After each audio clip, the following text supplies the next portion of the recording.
Take powered by more than 2,700 journalists and analysts in more than 120 countries. I'm Karina Mitchell. This is Bloomberg.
Nuestro país, igual que los demás países del mundo, no están preparados para esta pandemia.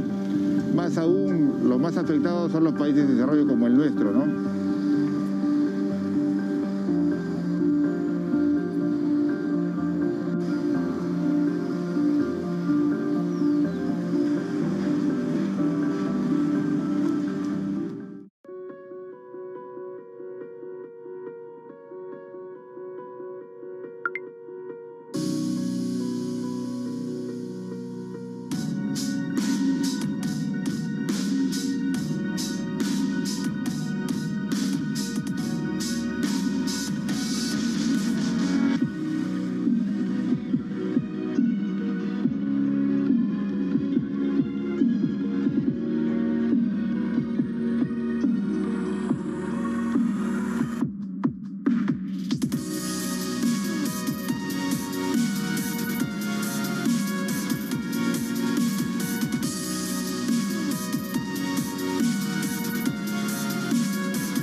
Our generation's biggest problem. Climate change is happening. And the world's most innovative solutions. Transport, industry, buildings, electricity, all of those things. Everything you need to know about our changing environment, the politics of global warming. We can and we will deal with climate change. In the fight against climate change, Bloomberg Green has you covered.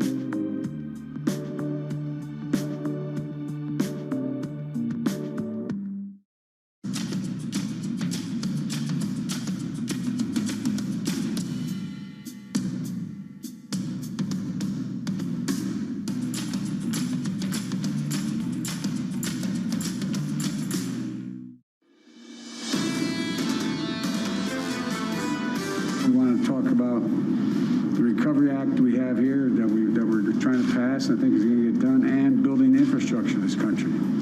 We are so far behind the curve. We rank something like 38th in the world in terms of our infrastructure. Everything from canals to highways to airports to everything we can do and we need to do to make ourselves competitive in the 21st century. It is Infrastructure Week in Washington, D.C. From New York City this morning, good morning to you all. Alongside Tom Keene and Lisa Abramowitz, I'm Jonathan Ferro. Here's the price action this Thursday as we count you down to initial jobless claims. 1 hour and about 12 minutes away. Equity futures come down 16, negative 0.4%. NASDAQ futures is where the pain is as yields start to drift higher, approaching 130 again at 129, up 2 basis points. In foreign exchange, euro stronger, dollar weaker against everything in G10. Sterling on top, cable advancing 0.6%. Euro dollar 120.65. And Tom, let's finish here on crude. 40% of oil output in the United States of America is down. WTI has a 61 handle.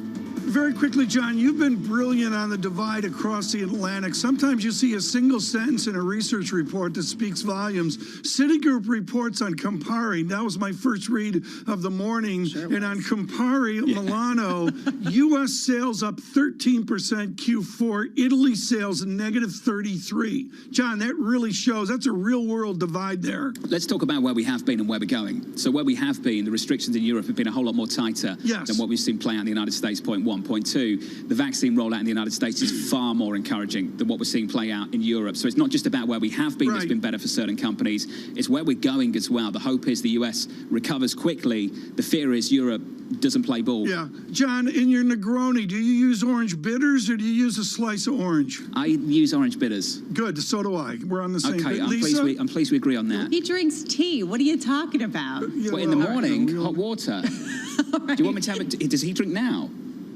Tom? Oh. Yeah, the bitters are great. No, we're not on the same page about that. No, I'm not drinking now, Tom. Speaking of someone bitter, let's talk to Kevin Cirilli, our chief Washington correspondent, who joins us here on the streets of Washington this morning. Kevin Cirilli, I want you to help our audience understand the delightful Maxine Waters. She and I had a conversation a couple years ago about how she became a politician out of the riots of Watts in Los Angeles decades and decades ago. She's 82 years old. What's Maxine Waters going to do today? Maxine Waters, Chairwoman Maxine Waters, in many ways is the original Alexandria Ocasio-Cortez, and as you mentioned, has had a prolific career in the House Financial Services Committee, especially. And so, to your point, she is fiery.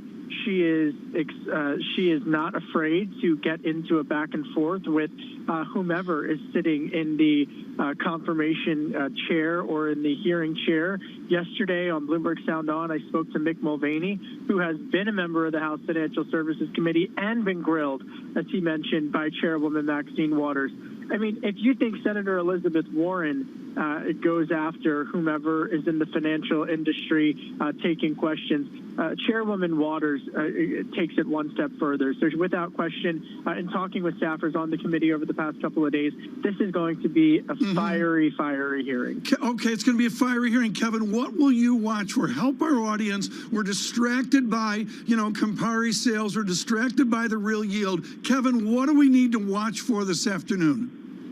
Two things. One is, first and foremost, does GameStop understand that they are now going to have to meet Washington in a way that, quite frankly, big tech CEOs were very slow to arrive at the conclusion that they were going to have to deal with regulators and politicians. But secondly, who are the lawmakers that are going to not necessarily take the side of GameStop, but to actually discuss openly how we got here, why there's an attraction in the consumer market for there to be access to products like Robinhood, and is there a way where these types of products and services might be able to serve underserved communities? If you look at financial institutions, for example, and typically rural and more urban parts of constituencies really struggle with that. I've got my eye on Congressman French Hill.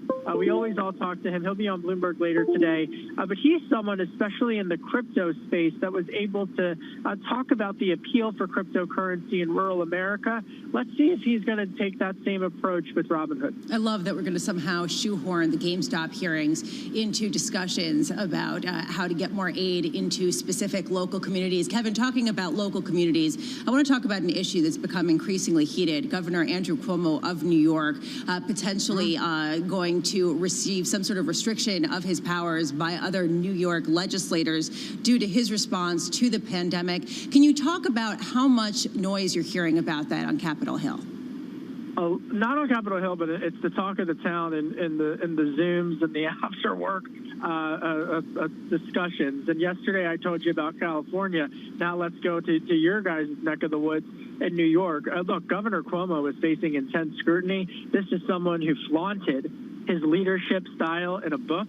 This is someone who flaunted his leadership style in the aftermath of what had gone on. And now you have Democrats in the New York State legislature that are raising serious questions about whether or not there was a cover-up on nursing homes. I mean, you've got to remember that every single person listening and watching right now has been touched by COVID-19, and especially senior citizens. When people are not able to say goodbye to members, to grandmothers, to grandfathers, and then you've got this situation brewing in New York, he's got a lot of questions to ask, and quite frankly, he's going to be facing pressure. I would expect soon from the New York delegation of Congress. Has the administration said anything on this, Kevin? Well, Governor Cuomo was at the White House and kept a very low profile the other week, and there were a lot of cameras there when President Biden met with some governors and mayors. That's very unlike him, given the book that he wrote, again, on his leadership style. So, President Biden and the Cuomos and many Democrats, not just President Biden, I mean, he's a Democratic governor of a prominent state. He does have good relationships with these folks, but, he's in the hot seat. Kevin, it's great to catch up. Kevin Cirilli, Chief Washington Correspondent and host of Sound On Bloomberg Radio weekdays at 5 p.m. Eastern. Something that really bugs me about serving politicians, where do they get the time to write books? Lisa, I've got a real issue with that. There's an industry. I assume it's the same in London, John. I mean, there's an industry of this. They're all ghostwritten. You know what, though, Tom? I think there's more of a celebrity-type culture around being a politician in America compared to anywhere else. Yeah, but at the same time, you need to sell policy. And that's one thing that we have learned over the past 4 years, which is the drama of Washington perhaps gets people more involved. And you could say that. Then give the proceeds away. Okay.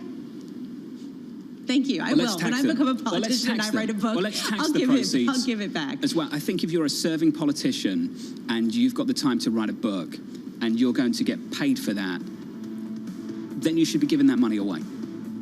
Or you should wait until you leave.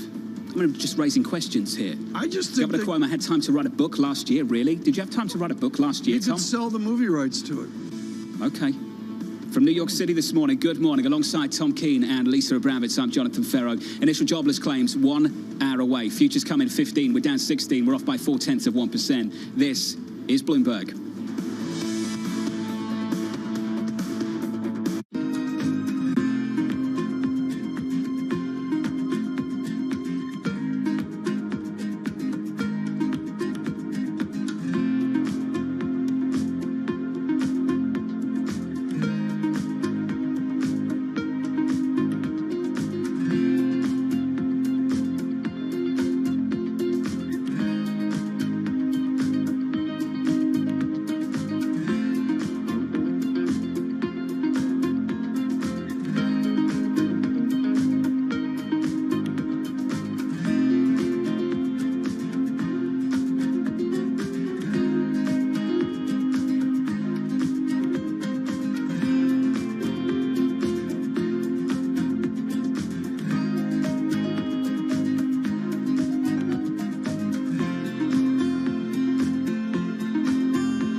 We have a very good chance to not only have positive growth, but perhaps a somewhat more encouraging positive growth. The rebound in the second and third quarter will be quite strong because the expectation is that the vaccine will help clear the way to less restrictive lockdown. We are going to have a recovery, but it's going to be an uneven recovery. Of course, it will have direct impact on our growth forecast. and it will be very difficult to reach 6% of growth. You're going to get a roaring 20s type of recovery and a boom period. We are certainly seeing ourselves towards the second quarter being almost opening the economy as much as one can. We should not be too quick to cut back on the expansionary fiscal policy. We'll get there. The question is not a question of if, it's a question of more when.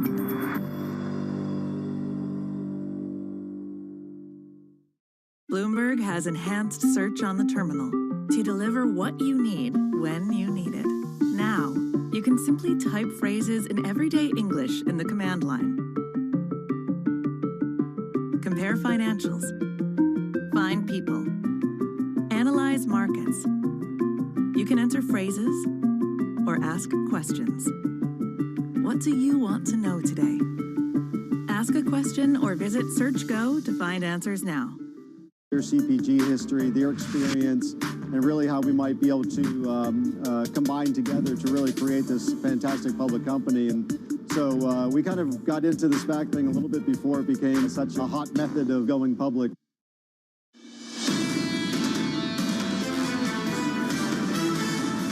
From New York City, this is Bloomberg Surveillance for our audience worldwide, live on TV and radio. Let's check out the price action. I'll keep this brief, simple. Equity futures pull back, down 1/3% on the S&P. The underperformance comes from the NASDAQ. We are down there by 0.2%. It has been ugly the last couple of days. The why? Real yields just starting to inflect just a little bit higher, contributing to that. Switch up the board year to date. Bonds, bunds, gilts, treasuries. Look at this for a move. 10-year yields up 40 basis points or so year to date.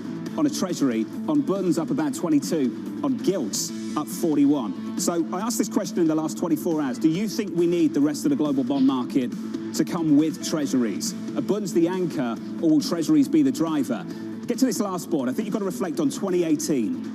2018, the spread between bunds and treasuries gapped out to 280 basis points. Treasuries can go it alone. They have done so before, and if they start to, we know there is oxygen above a 200 basis point spread because we saw 280 back in 2018. And Tom, right now, where are we? 164. Just a little bit more space for that trade if you think we don't need the rest of the world to come with it. And I'm sorry, it's pandemic based. It's going to be a news flow here on pandemic, and that's all there is to it, and John. this speaks, Tom, to the US exceptionalism that Evan Brown of UBS was talking about just moments ago. And Tom, for the risk rally as well, let's finish on this too. What is going to drive the move in yields? Will it be real rates, real yields, or will it be inflation expectations? If it's the former, risk is in trouble. If it's the latter, there's two camps. We can do well, and the pace matters too. In most research notes, there's a focus on real yields, but I take your point, John. When you go nominal yield less the inflation dynamic to the residual real yields, which number matters is a big debate. Mike Schumacher of Wow's joining us in a couple of moments. Looking forward to that, Tom. Let's get you some movers. Here's Romain. Yeah, good morning, John. Obviously, that yield story having a broad impact here on the broader market. It's also having an impact here on individual stocks, and a big question here about valuation and fundamentals. We are getting Walmart earnings crossing the wire just about a half an hour ago. Comp sales were higher, up more than 8%. That beat analyst estimates, but the adjusted profit that they posted for the quarter well below what the street was looking for. And more importantly, they talked a lot about costs, Tom. They had $1.1 billion in COVID-related costs. They're also talking about going forward here, increasing CapEx by about 40%. 40%, Tom. That's a huge number. It's huge number. They're not Apple. I mean, no, they're not. That's a huge number, Romain. Discuss that. Well, they have to do it. I mean, they're going up to about $14 billion. They said specifically this is going to go into supply chain automation stuff. Obviously, this is really about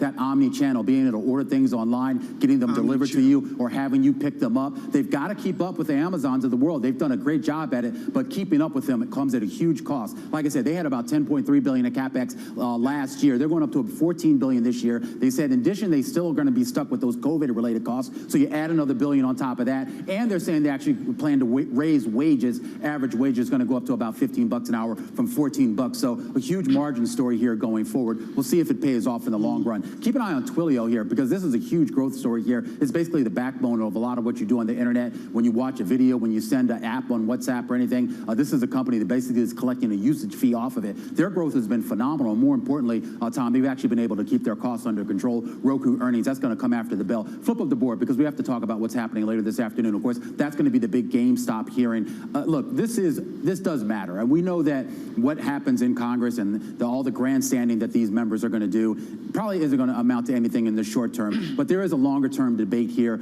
about order flow and how companies like Citadel and Virtu, Interactive Brokers, how they make their money, and more importantly, how the Robin Hoods of the world, which have become so popular, whether they're being upfront enough with their users about how they're making money off of those users. So there's going to be a whole lineup of folks here. What are you going to look for? I mean, you're going to snooze off in the afternoon as you usually do, and this time it'll be earlier. But forget about the Romaine Bostic nap. What are you going to look for? Well, I'm looking mainly for the brokerage here. Everyone's focused on Robinhood and Roaring Kitty and all those stuff. That's going to be a fun story, of course. But really pay attention to what we hear out of Ken Griffin. Really pay attention to what we hear out of Virtu Financial. I mean, these are the companies really that are at the heart of this issue, and they're the ones that are going to determine whether or not we see some regulation go forward. And keep in mind, too, it's not just Virtu Financial and Interactive Brokers against Congress. Keep in mind, the NYSE and a lot of these big exchanges don't like what these companies are doing. They're basically eating their lunch, so they're going to have a little bit of a say in this as well. Don't forget, Tom, Mars landing also tonight on the big show. Yeah, I saw the Mars landing. That's actually way, way cool. Yeah. We're jargon-free, Romaine. For our informed radio and TV audience,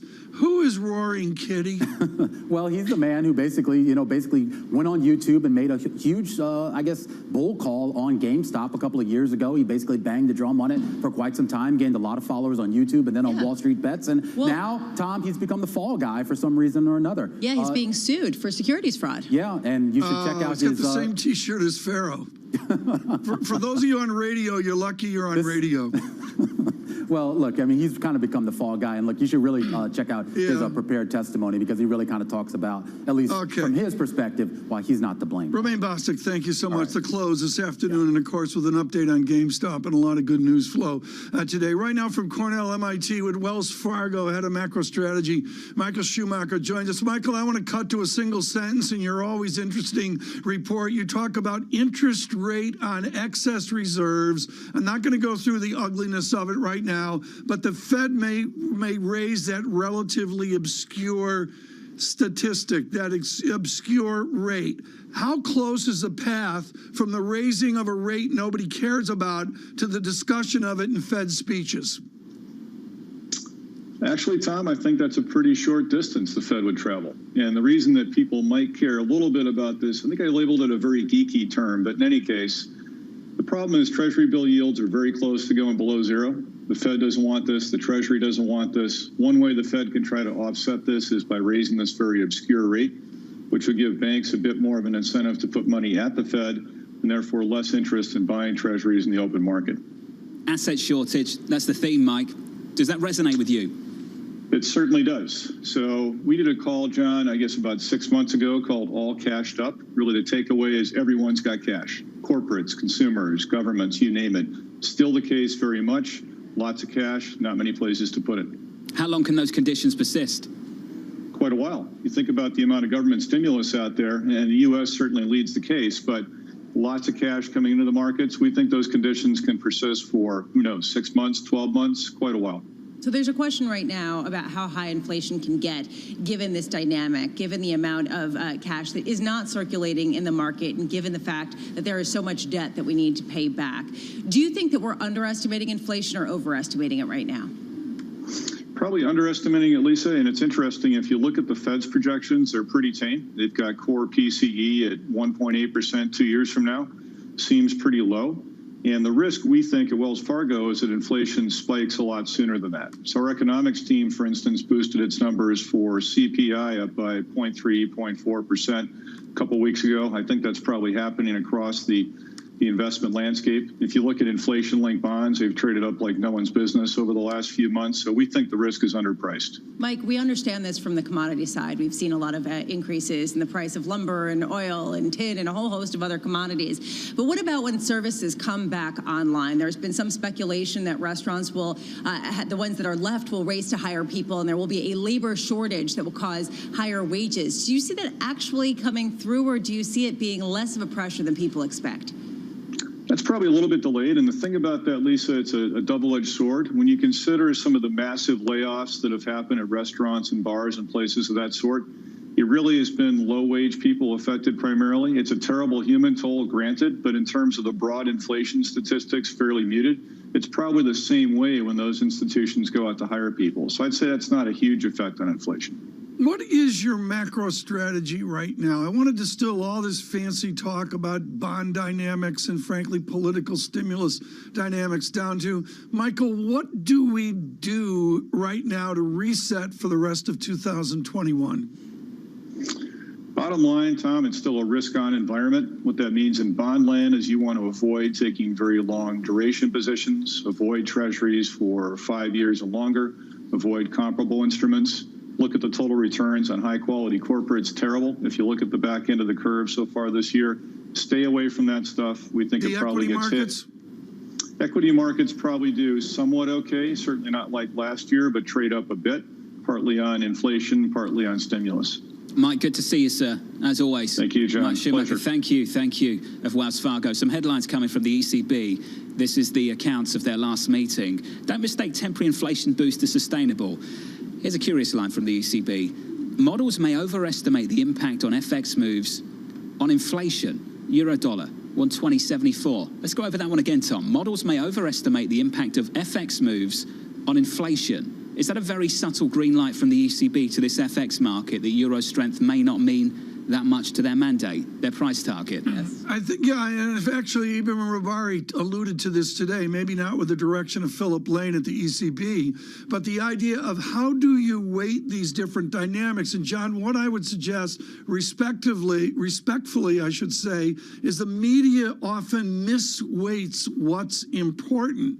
And the idea there that FX dynamics is less important than, say, real economic growth or lack of growth is important. Well, the issue is, Lisa, the ECB's been telling us it's important to their mandate for years now. Exactly, and even though it's unclear what exactly they can do to mitigate some of these currency moves, which has been the focus, the fact that they're not even going to try, right, that it's not something that's a big concern is interesting, and you are seeing euro near the highs versus the dollar on the session. I do think that the cross that's more interesting to look at, though, is the euro-yuan, because that has arguably been a bigger move this year and something that perhaps has gotten more concern when it talks to imports and exports. Don't get too excited. Here's the extra line from the ECB. Concerns voiced about the FX impact on financial conditions. There you go, Tom. Still in there.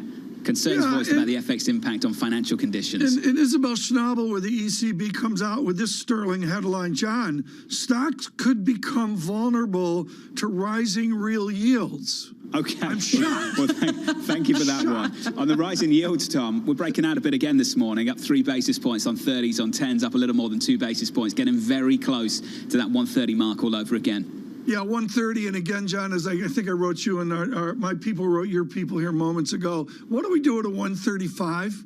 Well, if we get there today, how do we rationalize at a 135? If we got there today, I imagine we'd have a little bit of disruption. You got the email from my entourage. That's good. I know I did receive the email. Thank you. So I've had a couple of minutes to think about it. But yeah, I imagine we get some disruption. But Lisa, once again, it depends what takes us there. Is it inflation expectations? Is it real yields? And if it's the latter and not the former, then you've got a different scenario on your hands in this market. Yeah, it depends on how much the Fed's going to tamp down those longer-term rates, or at least the belief of that. Coming up on this program, we're counting you down to a hearing on Capitol Hill down in Washington, D.C. It's all about GameStop. We'll be catching up with Leon Cooperman, the Amiga Family Office Chairman and CEO. From New York City this morning, good morning. Alongside Tom Keene and Lisa Abramowitz, I'm Jonathan Ferro. Heard on Bloomberg Radio, seen on Bloomberg TV. This is Bloomberg Surveillance. With the First Word News, I'm Karina Mitchell. The crisis that knocked out power to millions in Texas and the central U.S. is now in its 4th day. Blackouts in the Houston area may last a couple more days while residents suffer sub-freezing temperatures. Texas has taken the extraordinary step of restricting natural gas sales across state lines. Some call that a violation of the U.S. Constitution's Commerce Clause. Meanwhile, Bloomberg has learned the Biden administration is seeking Taiwan's help in resolving a global semiconductor shortage. It's led to some U.S. car manufacturing plants cutting working hours and idling production. Taiwan is home to the largest semiconductor manufacturing industry in the world. In other news, the coronavirus has had a huge impact on U.S. life expectancy. It fell last year by the most since World War II. From birth, it dropped a full year to 77.8. Government statistics also reveal black men saw a 3-year decline. Meanwhile, women now outlive men by more than 5 years. That's the biggest gap in 2 decades. And the latest funding round by SpaceX values Elon Musk company at about $74 billion. Investors put in $850 million, led by Sequoia Capital. Other investors include Coatue Management and Valor Equity. Sequoia has now invested more than $600 million into the company. And Credit Suisse posted a lower than expected fourth quarter loss. Equity underwriting fees more than tripled and loan loss provisions were less than forecast. The bank did point to a strong start to 2021 after trading revenue fell short of estimates last quarter. Global news 24 hours a day on air and on Bloomberg Quick Take, powered by more than 2,700 journalists and analysts in more than 120 countries. I'm Karina Mitchell. This is Bloomberg.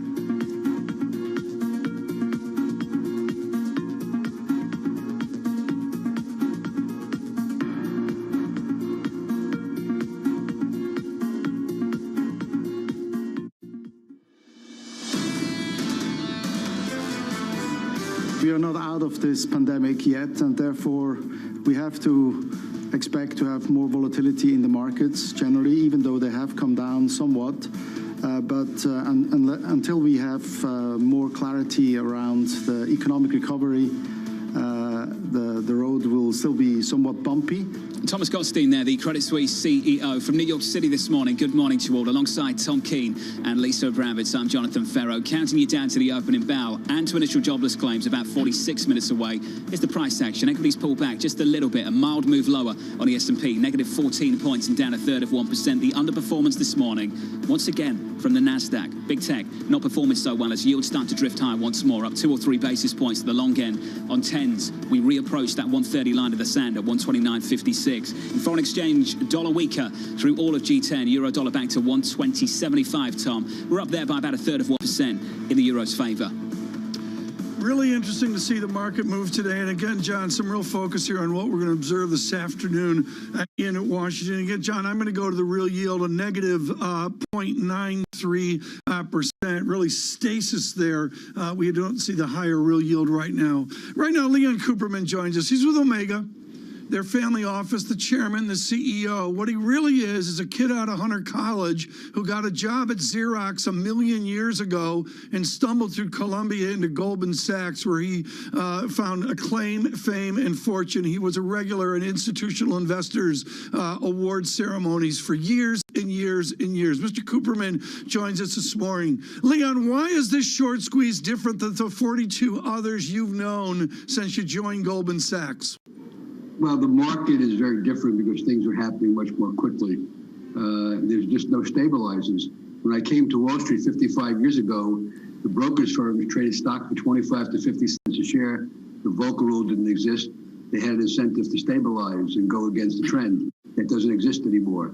80% of the volume used to be the New York Stock Exchange. 80% of the volume is off board. The specialists don't play a role. And if for some unexplained reason, the SEC eliminated the uptick rule in 2007, was something that functioned very well since 1948. Leon, I don't want to interrupt, but that's right where I wanted to go. Okay, Arthur Levitt and others, full disclosure, Mr. Levitt's a Bloomberg board member. Arthur Levitt and others took us from quarter point responsibility down to the rush of the decimalization, and then we had the uptick rule changed. Explain why the uptick rule was so important. Well, you added stability to the market. You needed an uptick. You just could not.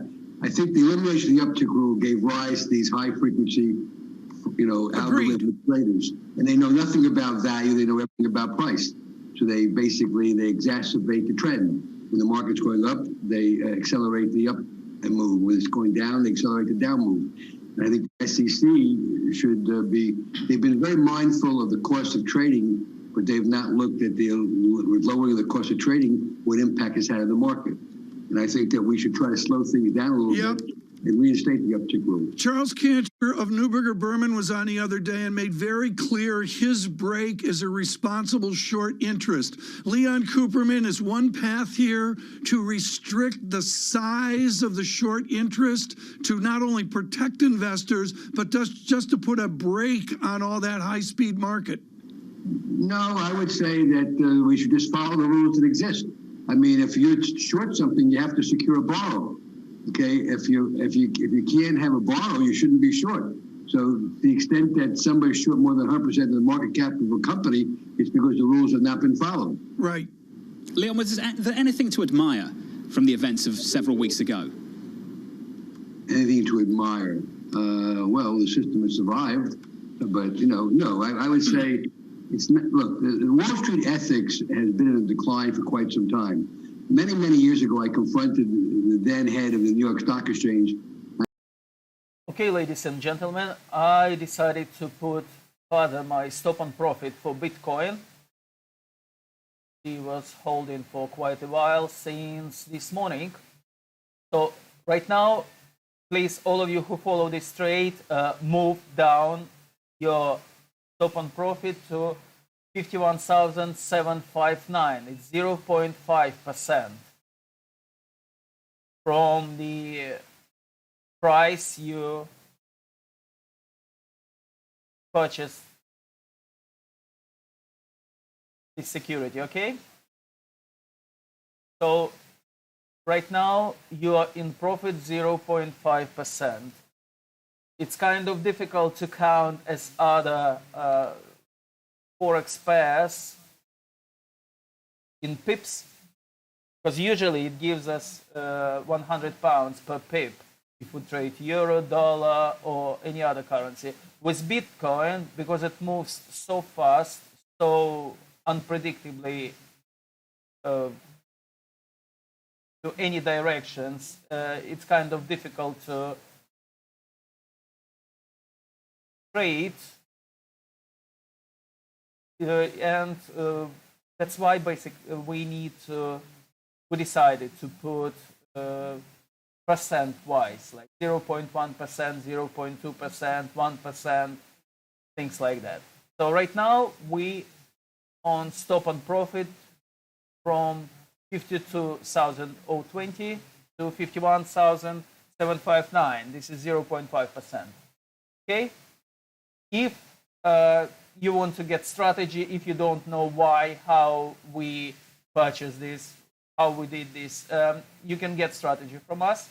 It's on red ticker. Register. It's just written right now. Register now for 1 hour trading course. Address over there. If you don't want trading course, you can get strategy on the same company website. You will get the strategy, and you will get all information, what indicators we're using, how we hedge positions, how we trade on margin, and why we don't place stop loss. We always place stop on profit. Okay, guys, I'll speak to you later. Stay safe. 2008, Mr. Bernanke figured out the economy was going down the toilet. He had to reverse that. He said the best way to reverse that is to create wealth. The so-called Pagou effect, 5% of wealth changes work its way into consumption. And the best way to get wealth up is to get the stock market up. The trouble with it is 80% of the stocks are owned by 20% of the people. Not that they did the wrong thing, they did the right thing. Okay, and then they spent the next 10 years taking away the wealth that was created from the wealthy by creating an environment where there's no return on savings. So if you led a prudent life in 2008 and you didn't get caught in a big way and you had savings, if you tax adjust and inflation adjust your return on savings, it's negative. Okay, and now they want to get another bite at the apple. We are following. It's very clear what's going on in the country right now. Unemployment pre-COVID was like 5.7 million people unemployed. That ballooned to over 23 million. Yeah. That's now down to about a bit over 10 million. And they're conducting monetary and fiscal policy. Not saying it's wrong, but there's a price to be paid for this long term. They're conducting policy with the idea of getting the unemployment back to where it was pre-COVID. Okay, and that's everything they're doing. So just look at the world. We've injected $1 trillion more in stimulus in the way of transfer payments into the economy than income that has been lost. Plus, we're talking about another $1.9 trillion. Okay, we took 245 years for this country to go from zero national debt to 21 or 22 trillion. That's going up $3 trillion a year. That's not a sustainable situation. It's a price we paid for that. Leon, what is the consequence? Is it runaway inflation? Is it markets that are going to get overheated and blow up? I don't know the answer. It could be inflation and deflation. I just know it's not going to be a good end. And I don't know when it ends, but it's not going to be a good end to the game. It's not going to be a good end. Just think of it this way. If you speak to 100 economists, and Mr. Keene is a damn good economist of his own, You speak to 100 economists today, and you ask them, what is the trend real growth in the economy? Trend real growth. They would say the economy's potential to grow in real terms is about 2%.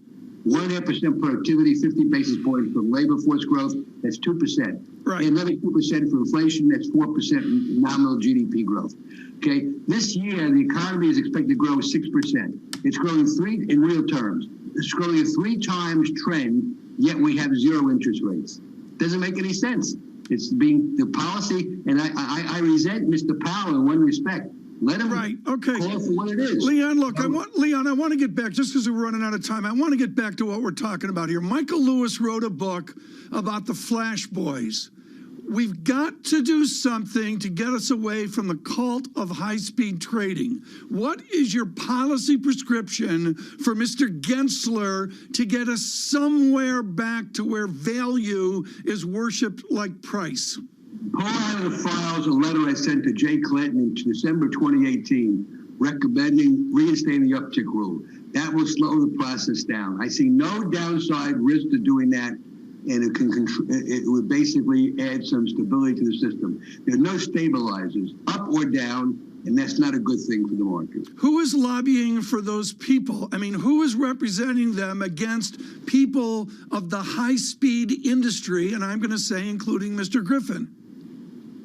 I honestly don't know. You know, I'm really an old-fashioned investor. I buy stocks one at a time. I'm a value guy. I buy things. What's your single best buy right now? Pharaoh's got to make some money. What's your single best buy? Real complicated, but my single best idea, which should be my largest position, right, is a company called Legato. Legato owns somewhere between 35 and 40 megahertz of spectrum, 5G spectrum, which got caught up in some controversy because the Department of Defense very bogusly objected to their spectrum use because they said interfere with DoD needs. Complete baloney. The FCC did a fabulous job under Chairman Pai, studied this for over 5 years, and by a 5-0 bipartisan vote, there you go. John Legato, L-E-G-A-T-O. It's Italian. Leon, thank you. We've got to leave it there. Leon Cooperman there, Amiga Family Office Chairman and CEO. Leon, good to catch up. Good to see you again. Thank you. Equity futures, Tom, 39.1475. We're down 13 points and off by a third at 1%. Yeah, there's a little bit of an equity move here. And again, the stasis, 1.30. I can't believe I'm saying that. 1.30 in 10-year is stasis. John, I am watching sterling. I think it's fascinating fighting to get to a 140 level. Approaching 140. Good to catch up with Mr. Cooperman. The coverage continues as we count you down to that hearing on Capitol Hill, just several hours away. From New York City this morning, good morning to you all. Alongside Tom Keane and Lisa Abramowitz, I'm Jonathan Ferro. This is Bloomberg Surveillance.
markets never sleep, so stay connected with Francine Lacqua in London, Matt Miller in Berlin, and Kaylee Lyons in New York. Perspective on the day ahead. Bloomberg Surveillance, Early Edition. Weekday mornings on Bloomberg Television. This is a market that over the past few weeks has made it clear it wants to go higher. It got a little spooked by the idea that geopolitical tensions are rising. Let's just start with the numbers. And it would be essentially free cash flow positive in 2021. That was sooner than people had been expecting. We have pretty good numbers here in the biggest divisions of Morgan Stanley. They are firing on all cylinders. We've had this huge rivalry historically between Morgan Stanley and Goldman Sachs. There are 24 reasons for Mr. Diamond to celebrate today. As much as people may want to focus on trading, for Bank of America, it's all about credit. It seems the markets are very happy with Trump. They're very happy with Biden.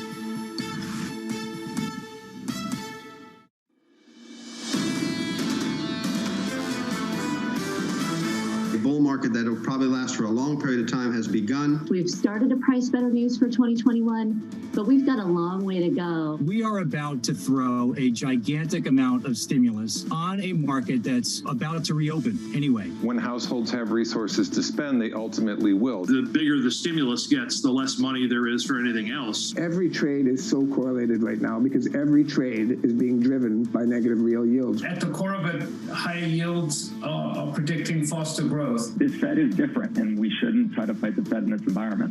This is Bloomberg Surveillance with Tom Keene, Jonathan Farrow, and Lisa Abramowitz.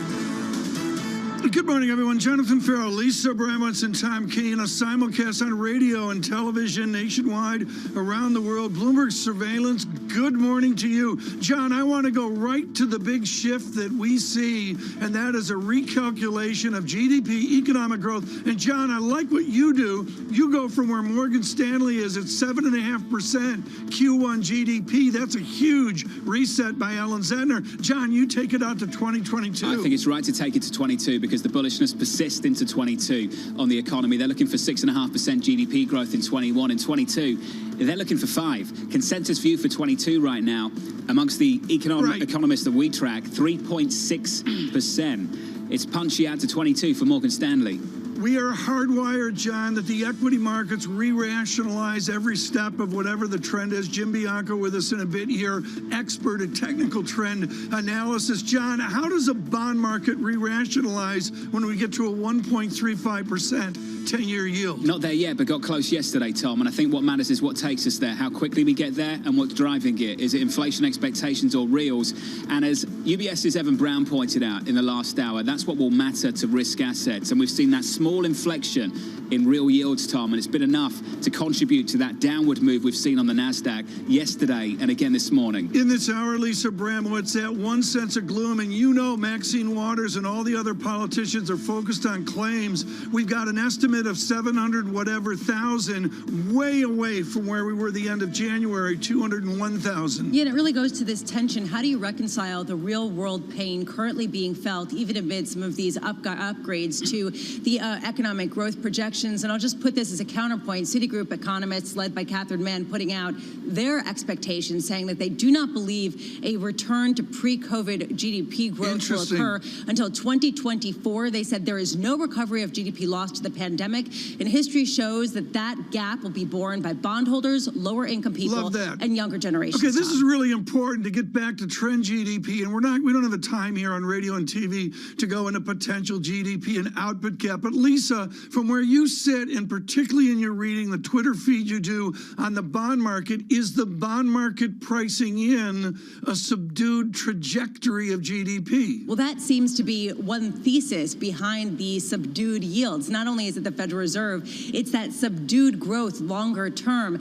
Are we getting a shift in that understanding as people upgrade their forecasts for fiscal stimulus? And this is one of the key tensions underlying the inflation calls, Tom. John, do we have a legitimate shift in that big negative real yield? I don't see it. It's small, Tom, but it exists. And I think that move is enough to shift this market, and that's what we've seen.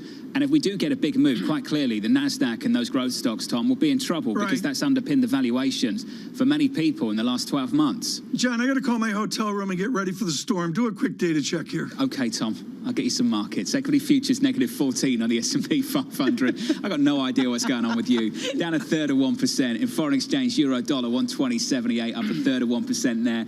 Dollar's weaker, euro stronger, euro dollar near session highs. And in the bond market, there it is. We saw something north of 130 yesterday and Tuesday evening as well. And we see 129.56 right now, up 2 or 3 basis points on 10s. We make light of it being partly February in New York. It is a serious issue, as we've learned, from North Dakota on down to Texas, on the edge of the maelstrom of the Midwest. James Bianco with us, Bianco Research, this morning. Jim Bianco, real simple. Does the carnage of the Midwest deep freeze, does that adjust national economics?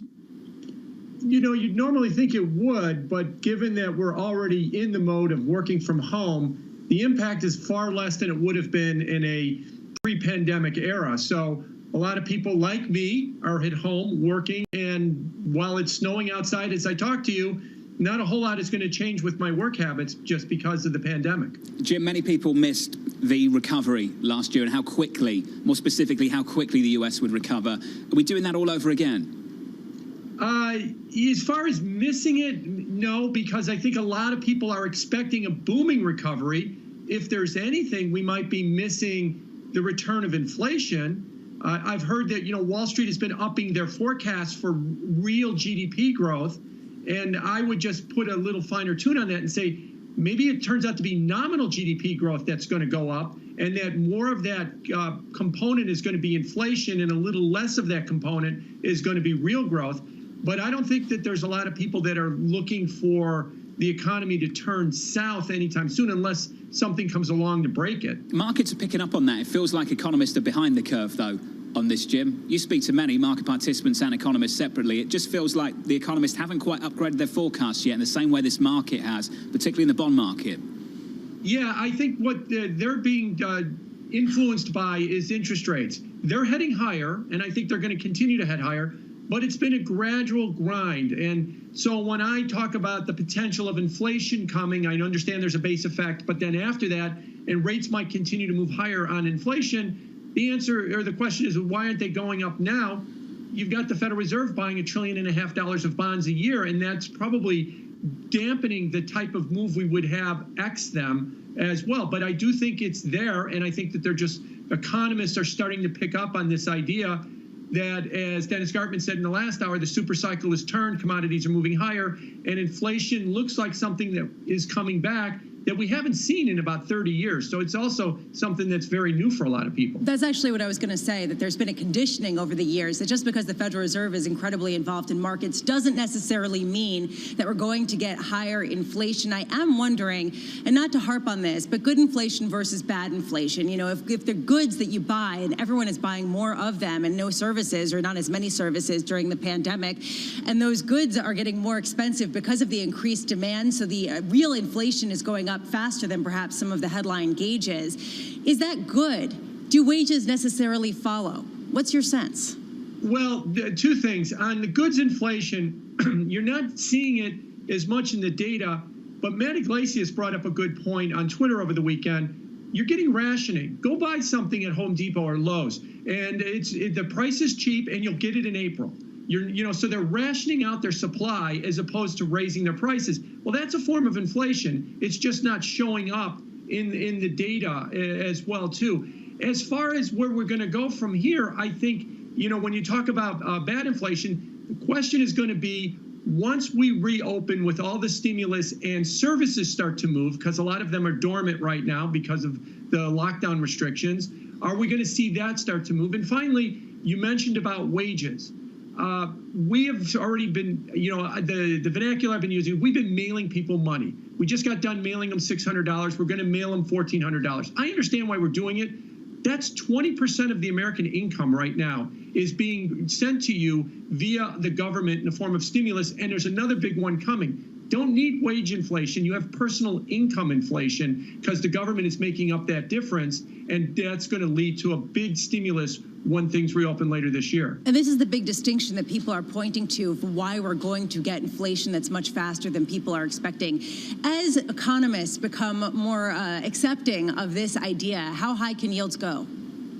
Well, that is the concern. because we have a deeply negative real yield right now. If you were to get inflation back to, the Fed says that they'll tolerate 2.5%. Okay, fine, let's use that. And then people believe that inflation is something to stick with. We might have to move to positive yields. That could get you at least to 2.5% on the 10-year note. I mean, over a long period of time, like the end of next year.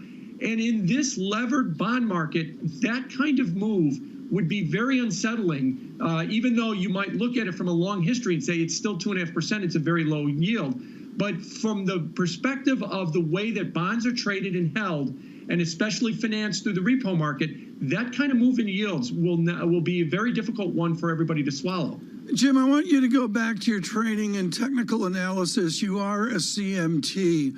How do you find the breaking of trend on the real yield?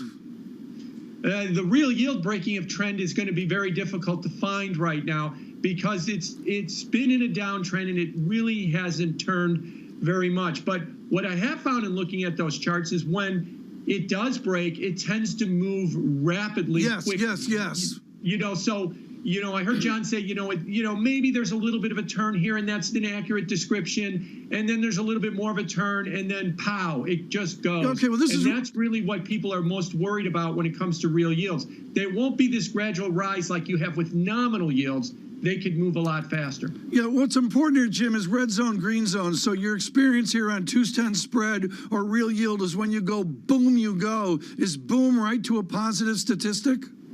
Now, I don't think it'll be to a positive statistic right away because there's a long way to go. It's almost 100 basis points. But it will definitely break the downtrend that we've been in. And it'll also be unsettling because remember, who's the biggest buyer of real yields is the Federal Reserve. They own 20% of that market right now, and they're buying it aggressively every day. And if that move starts in the face of all that Fed buying, you start thinking, what's the private sector doing in that market, selling aggressively? And that will be further unsettling for everybody. Jim, just final one. You watching that hearing later? Yeah, I'm going to watch the hearing. Unfortunately, I think they're missing the point. It seems like it's going to be about justifying short sale instead of some of the things that have gone on. It's going to be theater, but I don't know if it's going to have much substance. Jim, isn't that always the way? Good to see you, sir. Yep. Jim Bianco, Bianco Research founder and president from New York City this morning. Good morning. Equity futures down 17 on the S&P, down 0.4%. That describes our last lunch. I can hear someone talking somewhere. No, that describes our last lunch. Bitter with no substance. That's right. Oh, bitter with no That's right. substance. That was a long time ago, too, that last lunch. Yeah. Alongside the wonderful Tom Keene and Lisa Bramett, I'm Jonathan Ferro. This is Bloomberg.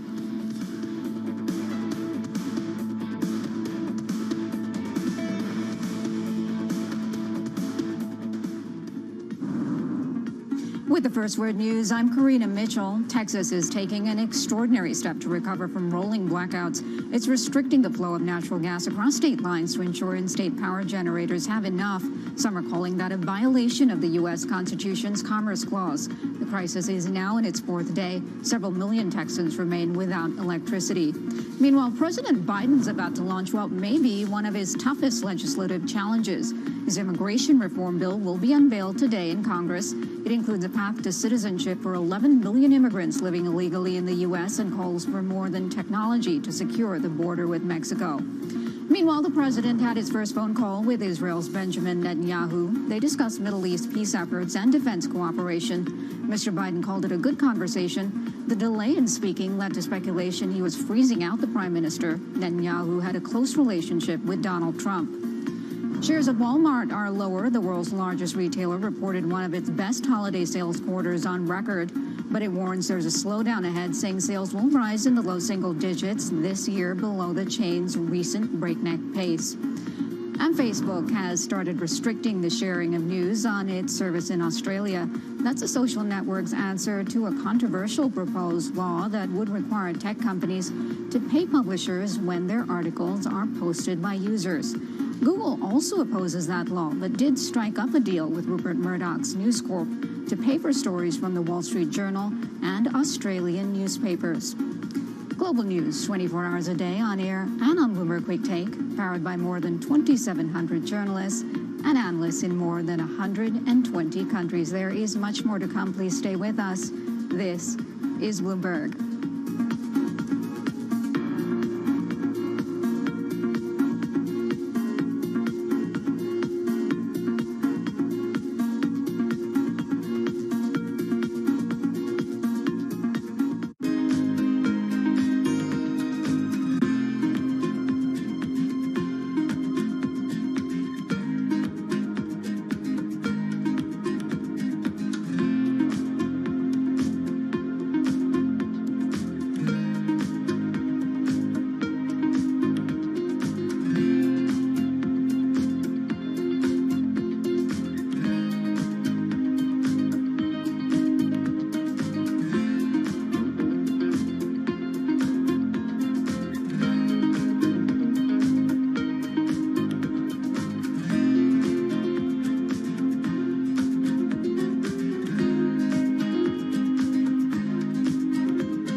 Access the financial world on demand.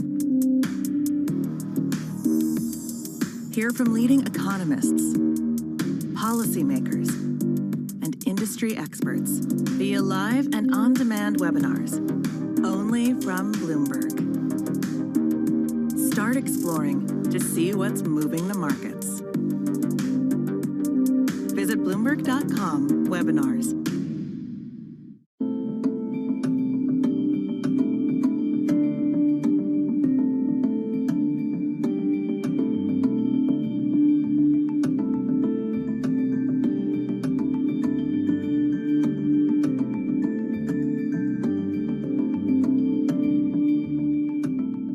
I think what we've seen during this period of time is that communicating via video is not a fad.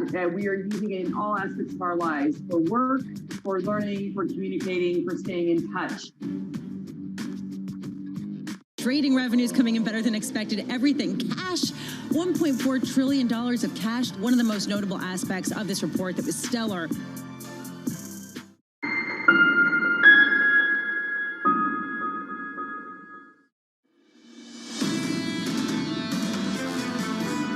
The Reddit phenomenon, the retail phenomenon, which is a lot of things, but one of them is a voracious source of demand for optionality. They know enough about options for sure to buy them, and they're all buying very short-dated call options on single stocks, on indices as well, and so you've got this supply-demand imbalance.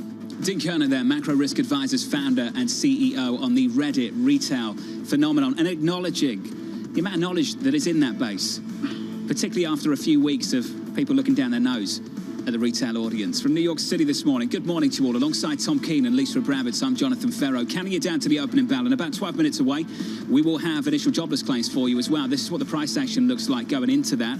An hour after that, we'll get you an opening bell. We're down 17 on the S&P 500. We're negative 0.4%. Yields are higher. The curve is steeper, up 2 basis points to almost 130 on a 10-year. In the commodity market, we have shut down 40% of crude output in the United States of America following this cold snap. $61 and about 50 cents on WTI. And to round things out, euro pushing higher, euro stronger, dollar weaker through G10, 120.80, up by 0.4%, Tom. Very good, John, and we're looking forward to claims here. We'll have that all for you with Michael McKee. Really important to see that 700,000 statistic. Dare I say, we dropped below 700,000 to a good 600,000 level. Right now, on what we will see today, Gregory Meeks joins us. He is the chairman of the House Foreign Affairs Committee. He is also a member of the House Financial Services Committee. He's been on the watch since 1998. And for those of you truly nationwide and worldwide, you've never been more to his district as you go to JFK as he represents the 5th of New York, which is the traffic and the new construction, the infrastructure build through the 5th Congressional District. Congressman Meeks, thank you so much for joining us. What do you hope to accomplish today? Take us away from the theatrics to the adultness of Maxine Waters. What's the job one today? Listening, trying to understand what in fact did take place, trying to see what, if anything, that we should also have dialogue and conversation with the SEC. It is basically the name of the subcommittee that's in charge is investor protection. So as we've done under Maxine Waters' leadership previously, we saw consumer protection when we had the hearing in regards to Wells Fargo. And sometimes something comes out of it more. We get ideas and thoughts, and sometimes it doesn't. We want to make sure that the average everyday investor is protected. And I think that, I know for me, you indicated I've been in Congress since 1998, and that is absolutely and one of the worst times of my life was in 2008 with the financial crisis. And I do believe that we could have and should have done something sooner. And that's what I hope that we're doing here. We're looking, and I'm a former prosecutor also, so we're looking to see Is there anything that we should be looking at or doing as members of Congress? Okay, Congressman, you're underselling yourself. You're a former narcotics prosecutor on one of the toughest beats in the country. This before you took over at the 5th District. Congressman, I want to get you on the same page as Leon Cooperman from the South Bronx, who we just spoke to. Leon says the rules are there. We're not affecting the rules. Why can't we get back to securities rules on the books that get us away from this high-speed insanity? Well, because of technology. We've got to keep up with it. And technology, social media, that makes things change. You can't leave, I've learned that you can't go by some of the same rules that we had 10, 15, 20 years ago because things have changed and moved and advanced and such. So we've got to make sure that we're staying up to date with technological changes and the way that people are engaging in the markets. That's how you protect investors. So you can't just stay pat. You got to look and see if you're moving with the times. You said that I'm the chair, and I am the chair of the Foreign Affairs Committee. The world is smaller than what it used to be. And so therefore, there's different things that you got to do today that you might have done differently 20 years ago. So we've got to look at these things and try to stay abreast. Well, let's talk about what you want to do today then. Who are you looking forward to questioning?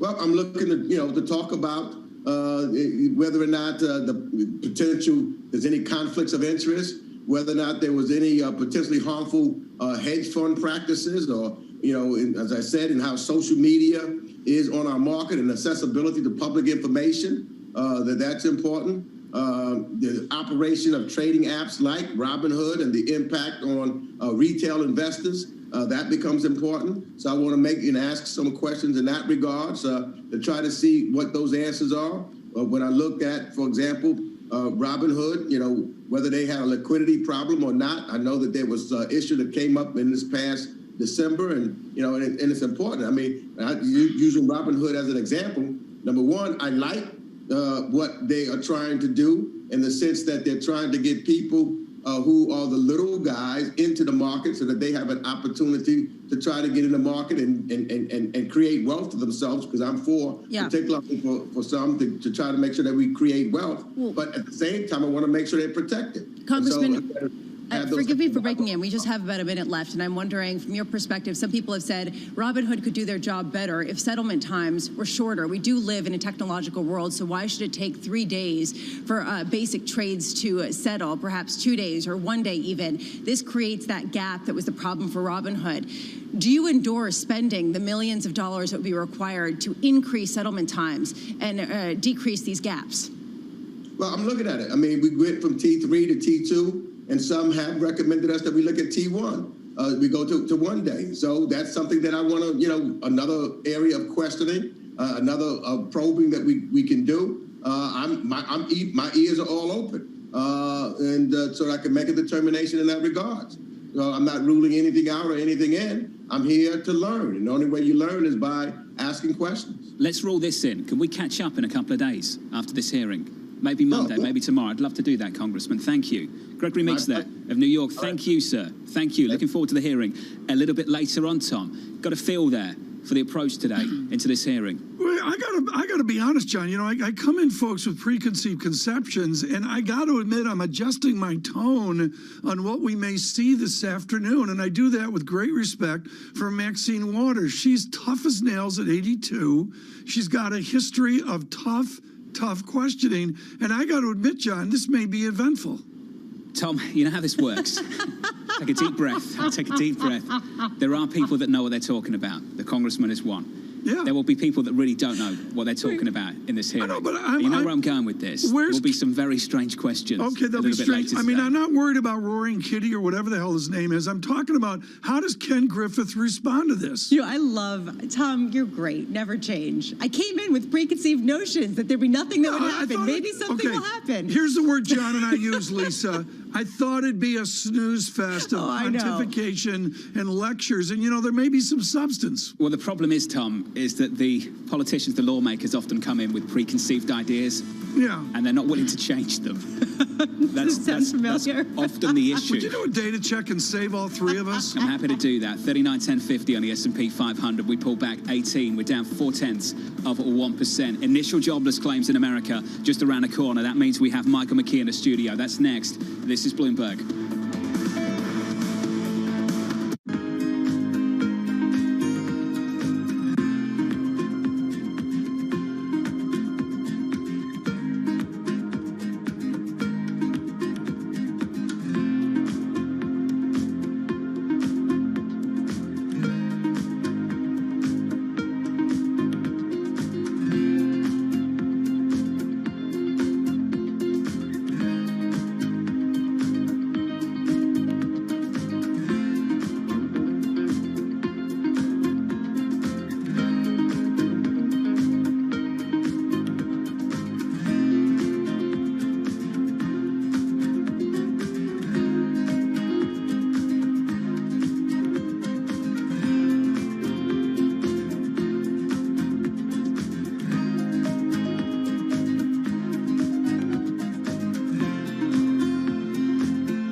Our generation's biggest problem. Climate change is happening. And the world's most innovative solutions. Transport, industry, buildings, electricity, all of those things. Everything you need to know about our changing environment, the politics of global warming. We can and we will deal with climate change. In the fight against climate change, Bloomberg Green has you covered.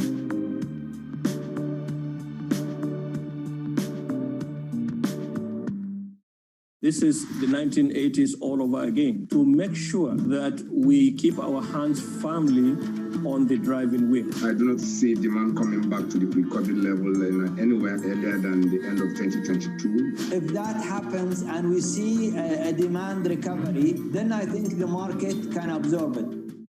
I'm David Weston. Bloomberg Television is reinventing one of the most iconic brands in financial television for a new audience.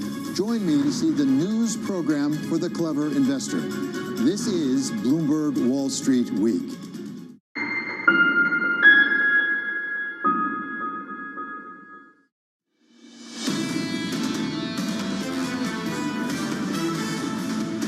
From New York City for our audience worldwide, good morning to you all. Alongside Tom Keene and Lisa Abramowitz, I'm Jonathan Ferro. Equity futures are down 19 points on the S&P 500. We pull back 0.5%. The economic data dropping across the Bloomberg terminal. With us, Michael McKee. Morning, Mike. Good morning, John. Well, we're looking for the numbers right now as they come out. Building permits up by 10.4% on the month. Some really good news in terms of December building. However, housing starts dropped by 6%. So we've got a trade-off there. It looks like contractors think we're going to be building more houses, but we're going to actually see smaller contribution to GDP in the first quarter because we see January numbers falling. Just looking at this quickly, single-family housing starts 12.2% above the rate in December. However, actually below the rate. I read that wrong. My bad.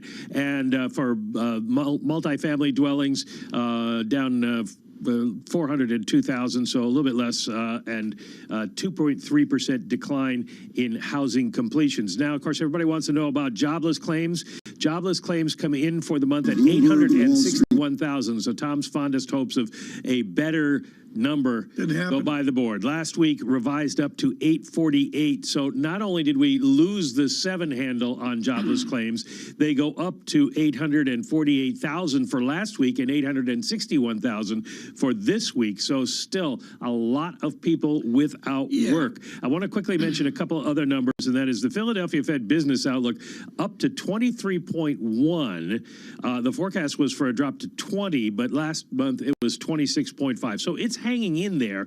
It's just not great news. The employment index rises to 25.3 from 22.5. So good news in terms of some jobs. And then import prices were up 1.4%, much better than expected. And we're watching that because we have seen a big rise in petroleum prices. And with the dollar weakening, we have been importing inflation, and that may have an impact down the road. I just want to get back to one thing I want to mention before we go away here. In terms of the data today, particularly jobless claims, watch for a huge drop next week. Why? Because nobody in Texas, Kansas, North Dakota, or the South, but they'll have a paragraph that adjusts for that. Are getting out to file for claims. We have a stasis here. We've got a moving average convergence at just above 800,000. There's no question about it. What portion of that is what we all observe, which is restaurants, bars, that business flat on its back? A lot of this is 600,000 delta, 800 to 200. Yeah, it is going to be the service industries that have really done badly, and people have been laid off. And the question is, do they drop out of the labor force and stop looking for work? We saw some of that happen last month, and we'll see when we get the new numbers in 2 weeks whether or not that is the case. We're not going to see the Fed do anything. We got the minutes yesterday. They're a little more optimistic about the way the economy looks in the second half of the year, but until people get back to work, they're going to stay where they are. Mike McKee, thanks so much. John, I got a little bit of movement in the real yield, but I'm going to call it stasis. Yeah, not much. 129.90 on 10s. We don't move much off the back of this. Not the kind of upside surprise you want when claims drift higher. 861 on claims. The previous read, 848. But Tom, the labour market's been so difficult to read. A read across from jobs across to the broader economy. Why? Because of the fiscal stimulus effort. Last year, the big dynamic that was really counterintuitive to begin with was just to see unemployment surge, but disposable incomes build, largely off the back of the fiscal stimulus plan. And I think Mike might agree with this as well. Claims the story for January. I mean, we had a lot of checks sent out to a lot of people, and that's why you probably don't see that stack up with what happened with retail sales yesterday as well. Yeah, we're spending money that the government is giving us at this point, we being the people who are out of work, and that's probably going into staples much more than anything else. We did see some discretionary spending increase in January, but I wouldn't look for that to continue into February. Mike, very quickly before we get to Nathan Sheets, we see adjustments to GDP. Atlanta Fed 9.x%. Ellen Zentner capitulates up to 7.5%. Do you look at that as a one-quarter statistic, or can you extrapolate forward better GDP numbers? Well, I think everybody's extrapolating better forward GDP numbers as we get more people vaccinated and more people feel comfortable going out and spending money, and then maybe these service industries start to reopen. But I wouldn't take the Atlanta Fed number literally because it's a snapshot in time, and they raised it 4 percentage points yesterday after the strong sales, retail sales numbers. But we'll get weaker data as we go through the rest of the quarter. Particularly, nobody's building houses this month. This last week, there are no house construction underway in Texas, so that's going to impact the data. But Bloomberg Consumer Comfort at 9:45 here. Mr. McKee will have wisdom on that, I am sure. Nathan Sheets with us right now. now. Brilliant research reports on international economics, his heritage at the International Monetary Fund, and of course, PGIM, Fixed Income Chief Economist. Nathan, thanks so much for being with us. Have you adjusted your global outlook over better U.S., better U.K. data? Over the last, let's say, couple of months, absolutely, we've been marking up outlook. And I think that reflects the ongoing march of the vaccination campaign. It reflects economic stimulus in the United States. And quite frankly, I think that we are learning through the pandemic that the underlying global economy is just more resilient and flexible than we had supposed a year or so ago. You know, the fact that many of us are working from home and nevertheless we're talking about when the economy is going to get back to trend is truly extraordinary. And part of that is because of the stimulus, but part of that is because we've been able to find new ways to produce and consume over the last year that are different and highlight this flexibility in the economy. Nathan, John was highlighting how, yes, we saw the unemployment rolls surge in the past couple of months, and yet we did see incomes also rise due to the checks that people were getting. And there is a question of who did it best. The U.S. allowed people to get fired and then gave them supplemental income, while in Europe, they kept people on the payrolls and they funded those jobs. There is a question about which fosters the greatest amount of dynamism. Can you weigh in on that debate? Well, last summer I would have leaned and said, well, it's the Europeans, but we've been able to bring a pretty big chunk of those folks who lost their jobs back to work. And I think that we have again used the word that I did a minute ago, seen the flexibility of the U.S. labor market. And what our approach has allowed, and I think will continue to allow, is to the extent that the post-pandemic world requires sectoral rebalancing, I think it's going to be easier for labor to flow to those sectors that have more demand. Whereas in Europe, they've locked the labor in place. Now, from a household side, I think households there have been quite pleased by the approach. But then the question, what does it mean for the vibrance, resilience, and flexibility of Europe's economy to respond to the world post-pandemic? Can you talk about American exceptionalism in a number? In other words, how this will translate to your expectation for GDP growth in the U.S. as well as your inflation expectations, and how that's changed over the past few weeks? I think clearly. Okay, ladies and gentlemen, we sold Bitcoin. So all of you guys who followed my trades, since morning, how long it took us? 6 hours. So we entered position right here. And we sold it here. Need to change the arrow.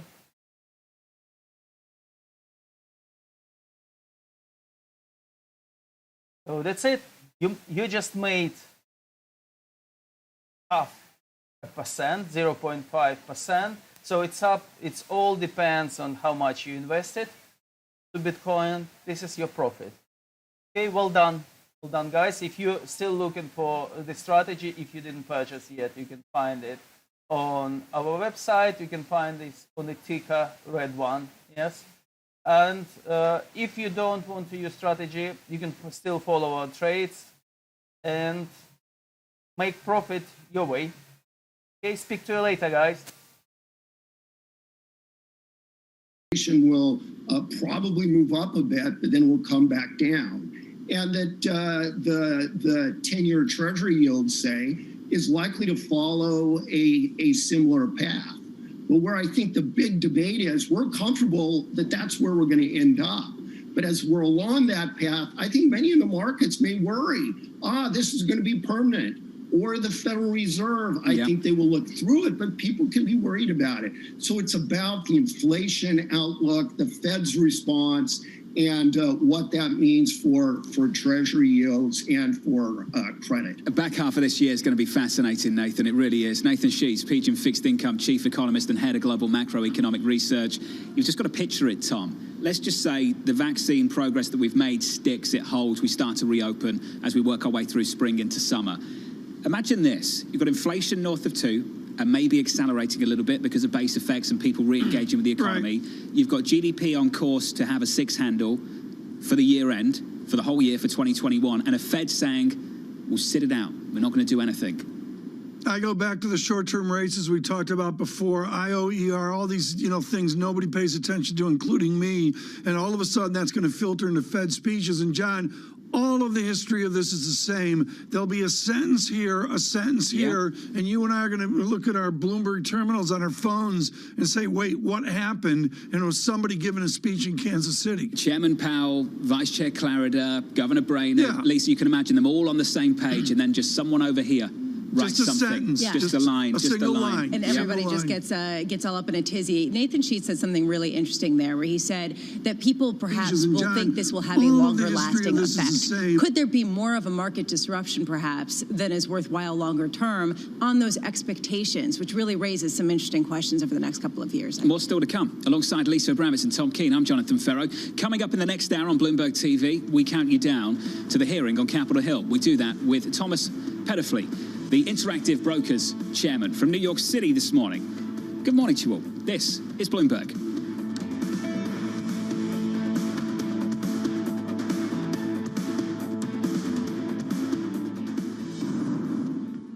With the first word news, I'm Karina Mitchell. The crisis that knocked out power to millions in Texas and the central U.S. is now in its 4th day. Blackouts in the Houston area may last a couple more days while residents suffer sub-freezing temperatures. Texas has taken the extraordinary step of restricting natural gas sales across state lines. Some call that a violation of the U.S. Constitution's Commerce Clause. Meanwhile, Bloomberg has learned the Biden administration is seeking Taiwan's help in resolving a global semiconductor shortage. It's led to some U.S. car manufacturing plants cutting workers' hours and idling production. Taiwan is home to the largest semiconductor manufacturing industry in the world. A longtime gold bull, Jeffrey Gundlach, has changed his mind on the precious metal. He now considers Bitcoin a better trade. The chief of DoubleLine Capital has turned neutral on gold and the U.S. dollar. He says Bitcoin may well be, quote, the stimulus asset. The cryptocurrency set an all-time high this week, breaking through the 52,000 mark. And the latest funding round by SpaceX values Elon Musk company at about $74 billion. Investors put in $850 million, led by Sequoia Capital.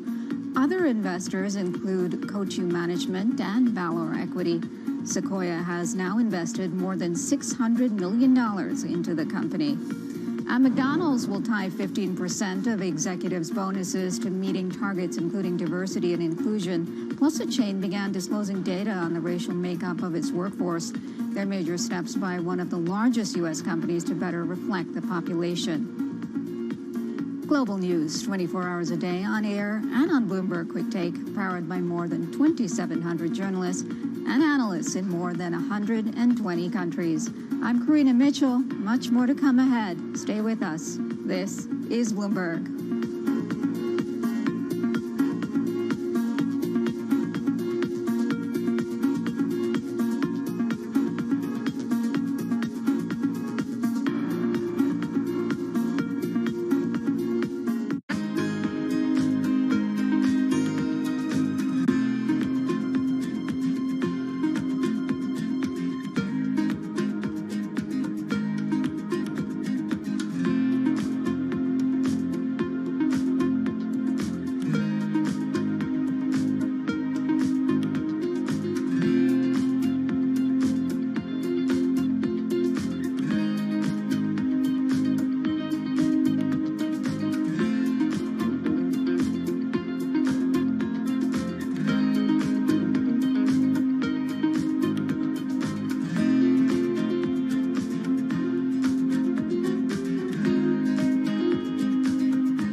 has enhanced search on the terminal to deliver what you need when you need it.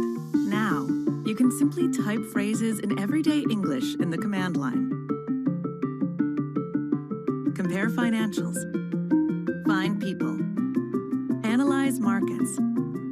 You can enter phrases or ask questions. What do you want to know today? Ask a question or visit SearchGo to find answers now. I feel we have a very good chance to not only have positive growth, but perhaps a somewhat more encouraging positive growth.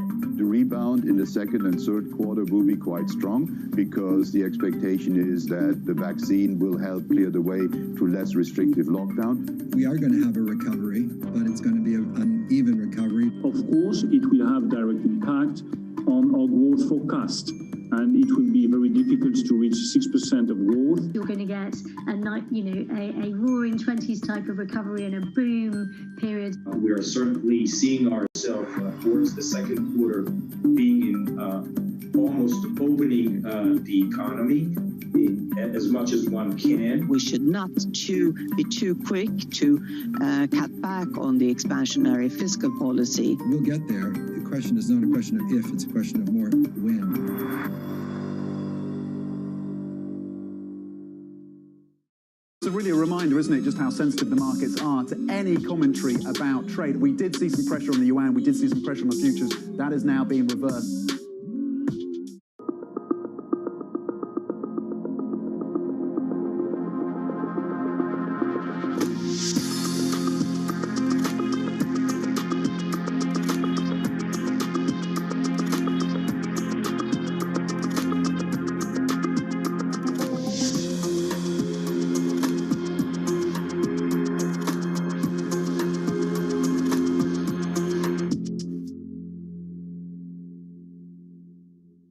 Valuations, particularly sort of the technology landscape, have gotten to some pretty extraordinary levels. So I think it's not a surprise. I don't think it's any indication of the beginning of the end, but I do think markets don't like uncertainty.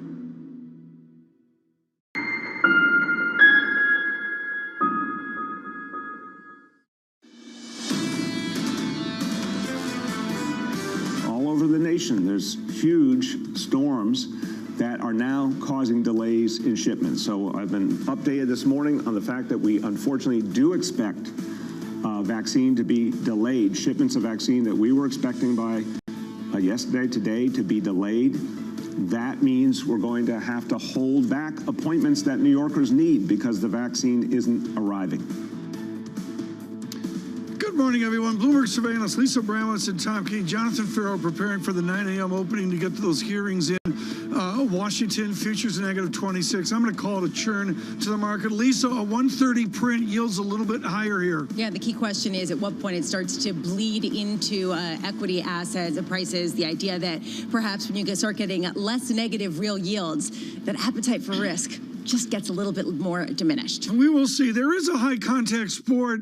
And it is, well, maybe it's not what Tom Brady knows in football and all that. It may be the New York City mayoral race, and particularly for the Democratic candidate. Gregory Meeks, who we spoke to, the congressman from JFK Airport, very much a Democratic district, but across the city that pervades. Art Chang joins us now. He is a New York City mayoral candidate. Art, I've got to get to the immediate news, which is the ballot battle to get the campaign started. Give us an update on how challenging it is to be a Democratic mayoral candidate and get to that physical ballot. Well, thanks so much for that question. It is, it's a very, very tough situation. There are over 40 people running in this race. And that obviously means that there are lots of confusion caused by voters. And so there's a natural gravitation toward the folks who have better name brand recognition. So, and then there are also some built-in advantages that incumbents have. So, Scott Stringer and Eric Adams are able to roll over their previous campaign funds. Andrew Yang is able to do that as well. And so we're seeing some folks with real advantages coming in. And so, for some of us who are first-time candidates and don't have that kind of brand name recognition, there are some challenging roads ahead. But it's also a very, very, kind of pregnant moment, because I don't think the city is working for anyone. And I think I've never seen such agreement on that fact across every type of voter. And so it's going to be super important to figure out how people choose, and there will be some clear choices. Right? Do we want to have a more of an incremental change in response to COVID and things like that, trying to go back to the way that it was, in pre-COVID times? Or are we going to try to move forward with more fairness and equity? And then who's the right person to do that? Is it somebody who only has a background in a particular industry, or is it someone who has actually been hands-on doing the work? And so, over the coming months, we really have to break out. Some candidates will break out, some will form alliances. We have ranked choice voting for the first time. So for the first time, voters will go into the booth picking 5 people. Right. And we've already seen some of the candidates start to kind of line up and sort of test, number 2s or number 3s. We'll see more of that. It's a super, super interesting race, and I'm thrilled to be part of it. It is a super interesting race, and it's coming at a super interesting time for New York City, given the pandemic and the hit to the economy. There is a question, and as a former J.P. Morgan executive yourself, there is a question of how important the financial sector and the financial base is to the city, especially as there are reports of jobs leaving the city because of the high tax rates and going to Florida, among other places. How big of a concern is this for you as you pledge to do things like childcare and things that cost money? Yeah, it's definitely a concern. You never like to see, the city that you love lose jobs. But the fact is that the largest companies in the city have actually had a declining share of employment over the past 10 years. What we've seen is that the small business sector has actually, amounted to about 50% of employment pre-COVID, and that amount was growing. In fact, 100% of the in employment in New York City, came from the small business sector.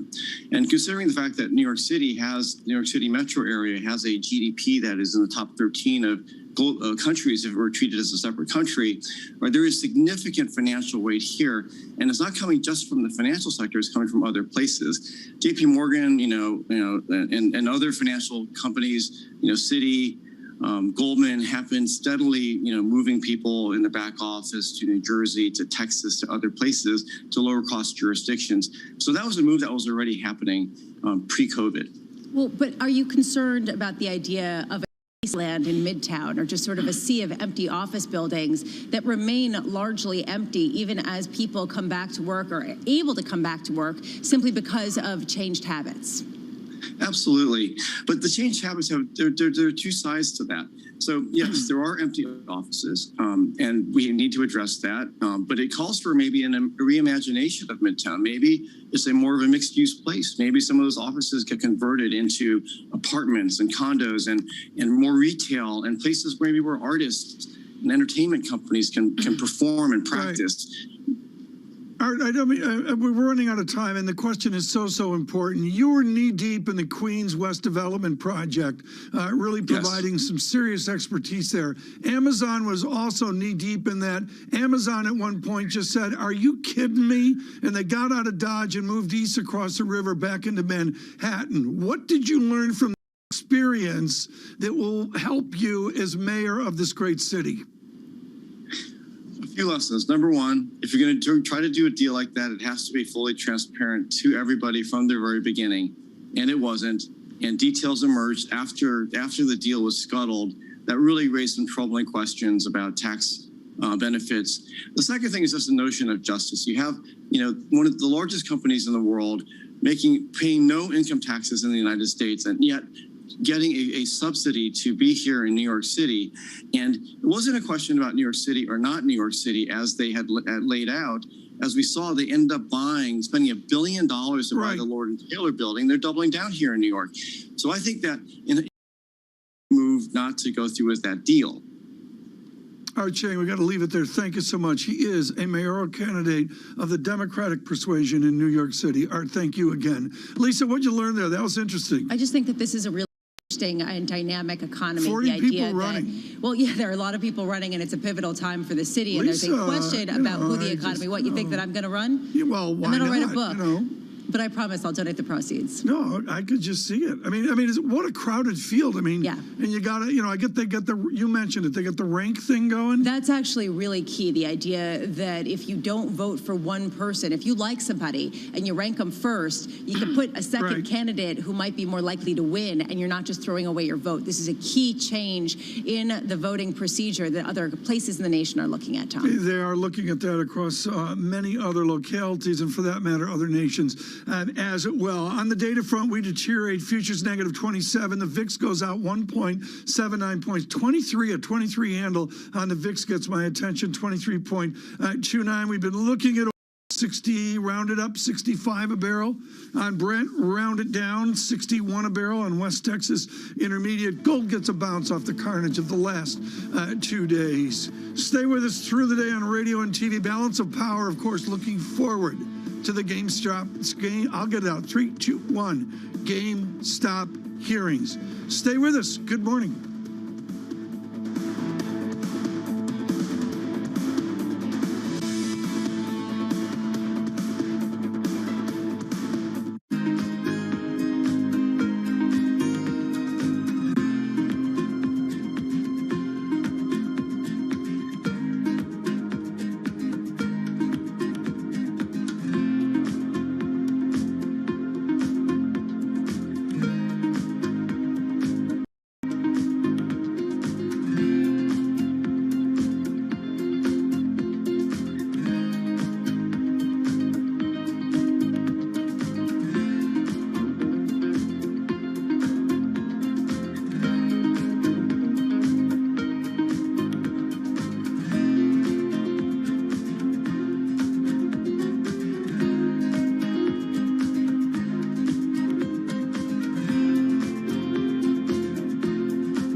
It's extremely exciting for the university, for being a historically black college and university. It's just exciting for our engineers to actually be allowed to work for a large firm such as Boeing with such technologies that we can see the outcome.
Trading revenues coming in better than expected. Everything cash, $1.4 trillion of cash. One of the most notable aspects of this report that was stellar.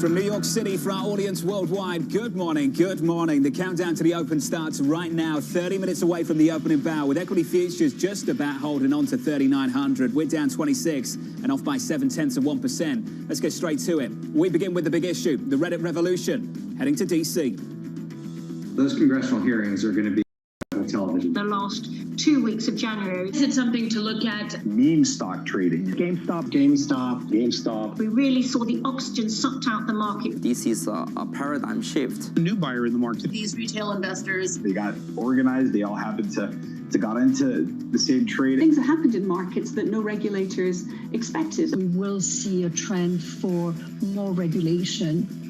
Get to the team, Bloomberg's very own Kevin Cirilli and Sarah Ponzek. Kevin, to you first, down in DC. Is this just the theater, or is there some substance down there?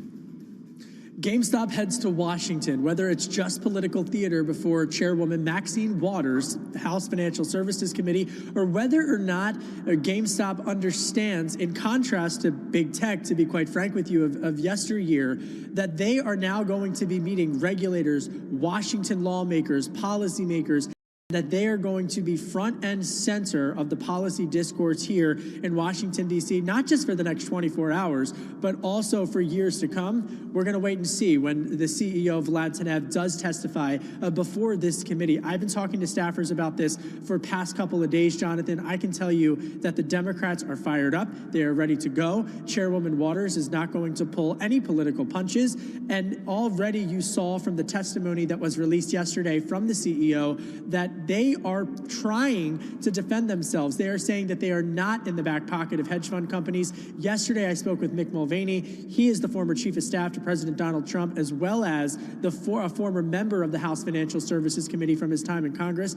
He said that GameStop might be able to find a sympathetic ear in some Republicans, like French Hill, for example, a Republican of Arkansas, who believe that companies like Robinhood might be able to provide access to markets to underserved communities. Kevin, let's just go there again. Let's just get those names up and go through it one by one. You've got the Robinhood CEO, Mr. Tenev, saying there was no collusion with hedge funds. You've got Mr. Gill, otherwise known as Roaring Kitty, just out there saying, I like the stock. I just like the stock. I'm just a normal investor. I like the stock. Malvin Capital, Mr. Plotkin saying, I've been humbled by what happened. Then the Reddit CEO saying, this is a real community. Kevin, typically there is always a bad guy. Now, I'd love to believe that no one comes into these hearings without any preconceived ideas and just wants to listen, but they always do.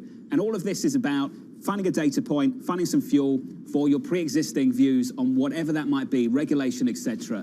Kevin, as you've done your reporting over the last couple of days coming into this, who is the bad guy? Who are they out to get, so to speak?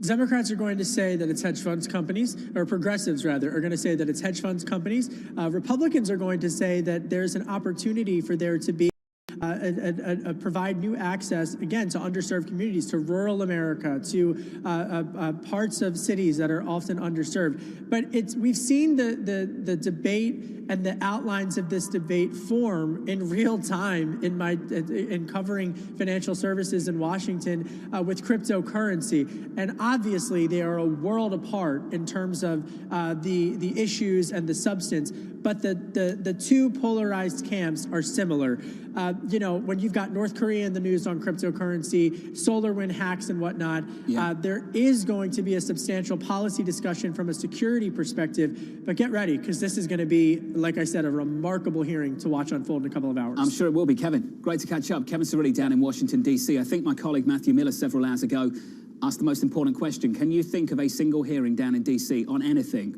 that got to the bottom of anything? Neither could I. On the markets, the price action attached to this story. Here's Sarah Ponzek. Hey, John, point on that. But while there may be a lot of focus this afternoon on the hearings and markets at a benchmark level, it really is just business as usual. The trend of the past 2 days continues, with equity futures pointing towards a lower open for the third straight day. If that holds, that would be the first time we would see that in 2021. And the same trend continues, where the Dow is outperforming. Actually, the past 2 days, the Dow closed in the green. Meanwhile, the S&P 500 futures are pointing middle of the pack. And then you look at NASDAQ futures, underperforming the most. So that is helping the VIX push higher after closing below 20 last week. But what we're looking at right here, that's commodity prices, because of course commodities have been at the center of markets, really the big focus over the past week with the energy crisis in the US. One, traders in China have now returned from holiday, but also global oil markets are really still facing this crisis due to the freeze in the US. According to executives and traders, Bloomberg reporting shows that over 4 million barrels a day of crude output is still offline. That's about 40% of U.S. output, and you see price changes over the last week here. Crude pushing higher, still $61 a barrel. You also see natural gas up more than 11% over the last week, and base metals like copper and aluminum pushing higher too. This all fits into the narrative of reflation, though true. If you look at a ratio of base metals versus precious metals, the likes of gold, silver, for example, we've really seen that relative ratio pushing higher, now at the highest since 2019. At the same time, of course, we've seen bond yields rising. Your 10-year this morning, right now I see one spot 30 once again, but this month, 10-year yields up about 23 basis points. That would be the fastest rise since early 2018, John. Gilt yields and bond yields coming along for the party. Sarah, thank you very much. Let me just bring you this quote from Bob Michael of JP Morgan Asset Management. This is what he told my colleagues here at Bloomberg News. Some clients want to wait until there is a meaningful correction. I keep telling that everyone on the planet is waiting for that to happen. He goes on to say, valuations occupy everyone's time and effort. Nobody likes them here, but that's the reality. Do you just stick with it? Invesco's Alessio De Longis joins us now. Alessio, let's just go straight there. That line from Bob Michael, good friend of this program, is so powerful. Some clients want to wait until there is a meaningful. I keep telling them that everyone on the planet is waiting for that to happen. You're not waiting, are you? No, we're not waiting, and I very much agree with that quote. We think that especially at this stage in the cycle, valuations are counterproductive to look at and to drive a short-term tactical asset allocation framework or the ability to decide when to get in. Look, when you look at the sentiment indicators, positioning indicators, price-based indicators, I think on many metrics you can see the markets, risky markets, equities, credit are somewhat in overbought conditions. But from our analysis, from our perspective, the interesting detail is that when you look at what this state of the world, what these conditions have historically given you, they've never given you reliable sell signals or timing signals of corrections unless you can clearly identify a catalyst. So I think valuations or sentiment indicators, positioning indicators, they're telling us that there is potential vulnerability, but without a catalyst, markets are more likely to fluctuate and to be on a holding pattern to then eventually follow the strong cyclical forces that we see. Does the crowding make you feel uncomfortable, though? I was going through some of your core positions. It's small over large, it's value over growth. Everyone seems to be worried about rate sensitivity and not credit risk, duration risk and not how tight credit spreads already are. Alessio, walk me through how uncomfortable that actually feels. So, look, credit spreads are very tight. I think but that is consistent with where we are in this stage of the cycle. We've had a very strong recovery, and now, as growth, we expect growth over the next couple of years to be solidly above trend and to accelerate for sure. From our perspective, can't say for sure, but we expect it to be accelerating for the remainder of 2021. In that environment, while credit spreads are tight, we think the primary driver of risky assets will be falling volatility. Volatility across asset classes tends to fall and to reach cyclical lows when growth is trend and accelerating. In that environment, equities should take the lead. Equities and cyclical commodities, as you were mentioning earlier, energy, industrial metals, tend to take the lead among all asset classes on a total return perspective. And what credit spreads being tight do, though, is maintain ample liquidity and abundant financial conditions to support the rally in equity markets. More and more people, though, Alessio, are talking about U.S. exceptionalism. You're sticking to this international story. Why? Well, the cyclical forces are, and not only those, but also monetary conditions and the cycle in the dollar are planting more and more seeds in favor of international assets, particularly emerging markets. Now, the COVID situation, the strength of the lockdowns, the renewed lockdowns in Europe compared to the US also creates the potential for more catch-up in Europe, so developed markets outside of the US.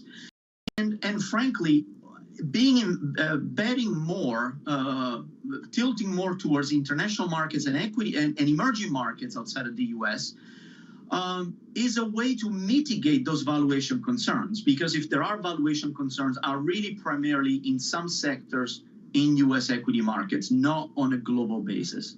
Alessio, good to see you, sir. Always great to catch up. Alessio De Longis, telling people to stick with it. The same message coming from Bob Michael over at JP Morgan. In the equity market, we're pulling lower, a break of 3,900. We're down by 31 points and off by 0.8%. At the market desk with your movers, here's Abby. John, lots of stocks moving to the downside. Let's start off with Walmart, because this is actually on earnings. It has nothing to do with any of the sector rotations that we've been seeing. This stock right now on pace for its worst day since March 16th of last year. They missed adjusted earnings in the quarter that was just reported. The forecast is disappointing. They're saying that sales are going to slow, plus they're going to be spending billions of dollars on salaries and automation. Hard to know whether or not the bar low or if it actually is going to be weak, but investors clearly not liking it. As for the reflation rally, despite the fact that you have yields backing up on the day and oil about flat, up more than 5% over the last 5 days, as Sarah was talking about, take a look at the energy complex. It is down, both EOG Resources and Valero Energy down, and the banks are also lower, so folks want out of the reflation trade at least today. Sparking some of the risk-off tone that we're seeing today, John, was the sell-off that we had yesterday in tech. That's still the case, so it's really not a sector rotation at this point, because you have the banks and energy down, and you also have big tech down again. Apple right now, John, on pace for its third down day in a row of more than 1.5%. Abby, thank you. 19 minutes away from the opening bell. Coming up, US jobless claims hitting a 4-week high, underscoring the bumpy recovery in the labour market. That conversation up next with TD's Priya Misra. 20 minutes out from the cash open, equity futures pulling back. This session lows. We're off on the S&P 500 below 3,900 and down 30. We're off by 0.8%. This is Bloomberg.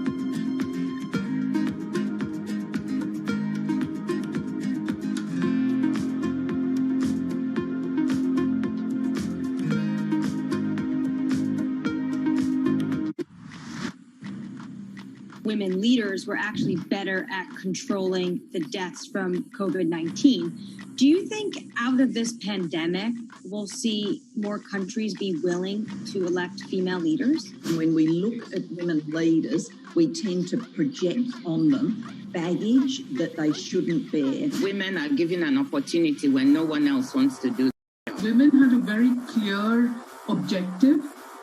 They wanted to save lives. The women leaders, if you look at their careers, have also built up a level of trust. In fact, women have to be better at communication in order to be elected as leaders, whereas this doesn't hold true for men. We need to get those sexist stereotypes out of our head and give women a fair run for leadership. Trying to change the stereotypes about women is not only the business of women, but men have to be part of it. This is a market that over the past few weeks has made it clear it wants to go higher. It got a little spooked by the idea that geopolitical tensions are rising. Mercedes-Benz is on a path towards CO2 neutral mobility. So we have flicked the switch there, and really we're going to step by step electrify everything. And what does that mean? Combustion engines get electrified.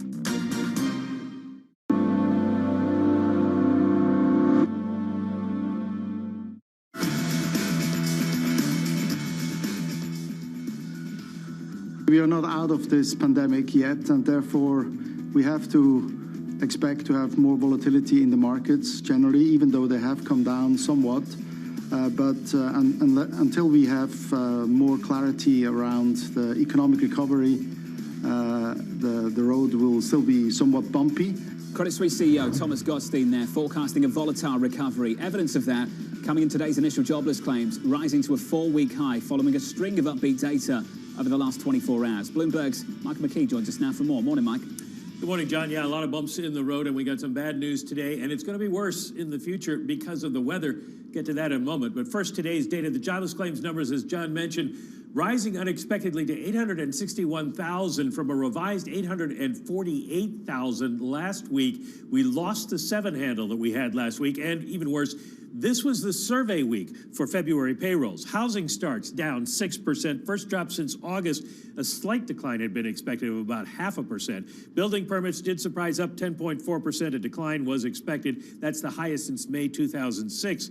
The Philly Fed, 23.1, down from 26.5 in import prices, with oil prices skyrocketing up 1.4% on the month. The annual rate was 0.3% in December. In January, that jumps to almost 1%. It's the first time since before the pandemic. Export prices were up 2.5%. I only mention that because that's the highest ever, biggest monthly jump ever. 1 step forward, 2 steps back. The Atlanta Fed GDP Now number had jumped to almost 9% yesterday. That'll probably come down. The City Economic Surprise Index and the Atlanta Fed had turned up sharply yesterday.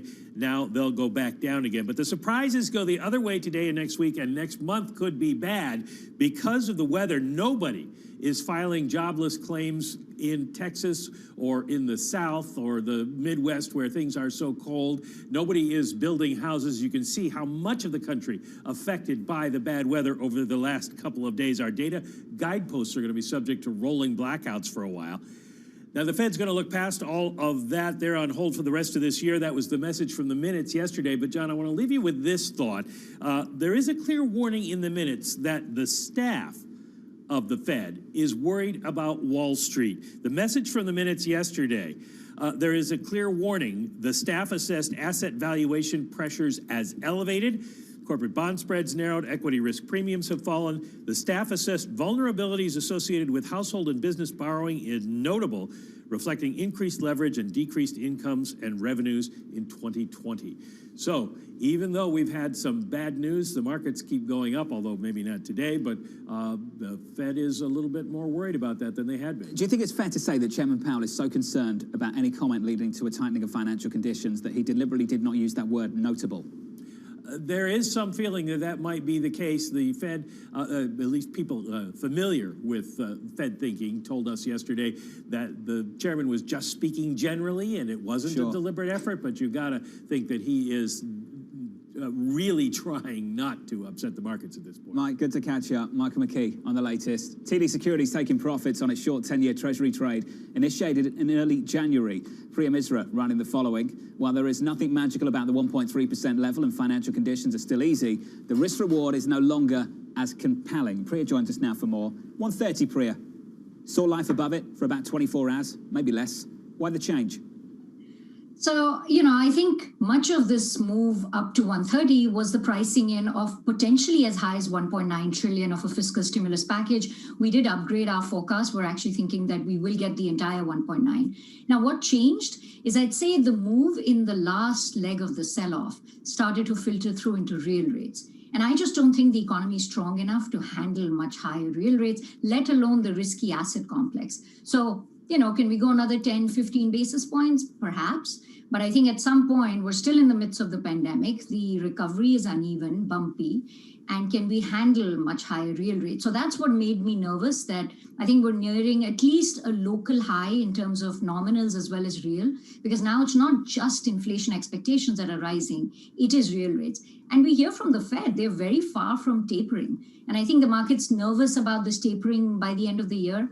I don't think, our forecast for tapering is the end of next year. So, but, just because the bar to taper, the bar to tighten is very high from the Fed. So it's hard to fight the Fed and keep looking for higher rates if you've got the Fed that's very firmly going to keep doing QE and keeping the front end anchored. The phrase I saw in your piece that really got my attention is something I've talked about for a number of weeks, and you and I have talked about before over the last several years, Priya, how self-limiting a sell-off would be. Can you just speak to that a little bit more?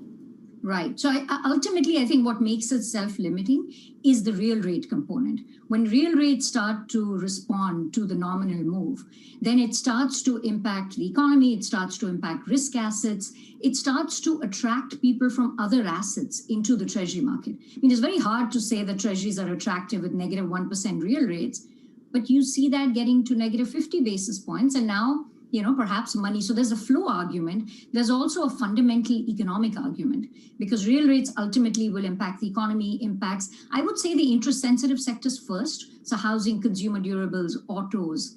But then at some point, it starts to filter through into the labor market. And I'd say the big question we still don't know is, what is the new normal? What's the post-COVID normal? We are not sure that we'll actually rebound exactly to where we were pre-COVID. So that's a general self-limiting aspect, but I would say that the real rate component is what gives me cause for some sort of caution that this rate rise just cannot continue, despite all the supply that we have to contend with. Priya, it's early in the year, granted, but I think you can see how the back half could set up, how things could shape up. We could be sitting here having a conversation about inflation north of 2%, potentially accelerating. GDP, in the minds of Morgan Stanley, could have a 6 handle for the year, 5 next year, and a Fed that just keeps saying, we don't want any involvement in this, we're sitting it out, it's temporary, it's transitory, we'll let it rip. How do you think the bond market functions, processes all of that? You get a much steeper yield curve. And, I've been talking to investors who think now is the time to put on the flattener because the Fed will get spooked by inflation. I thought it's very powerful when Chair Powell said that even if there is a rise in inflation, not because of base effects, but because of consumption, that, the Fed might look past it, because what if it is just a reopening related pickup in consumption?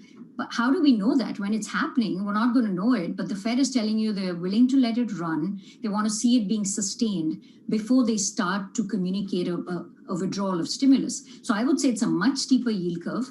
The long end can face that inflation pressure. The front end stays anchored by the Fed. Ultimately, it's inflation, but I would also highlight their employment goals. I think they're much more tolerant of the unemployment rate going well below NERU, or their estimate of NERU. They want an inclusive labor market recovery. So you look at the bar on employment, it's a very high bar. You look at the bar on inflation, it's an even higher bar, because they want an overshoot. And we couldn't really even get an overshoot in the last recovery. So, it's going to take a really long time for us to get a sustained overshoot in inflation for them to start to take a step back. Do bond yields follow that steepening, Priya? They have done in the last couple of months or so. Do you think they do in the scenario you just painted? So I can see, what the market's done is bear steepen, so higher rates led by the long end. At some point, we could see it bull steepen, in the sense the might realize, we're now pricing mid-2023 for the first hike.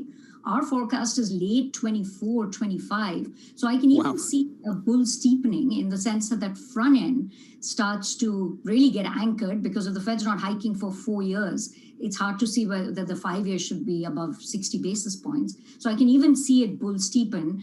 Ultimately, it's going to depend on the recovery. It's going to depend on how much more stimulus. What's the second package? So next week, we hear from Chair Powell as well as President Biden. What's the next package? I think the market's largely priced in this 1.9. But are we getting another 2 trillion, 4 trillion, 6 trillion? What kind of numbers are we talking about for the second package? And we know it's going to be a larger package over 10 years.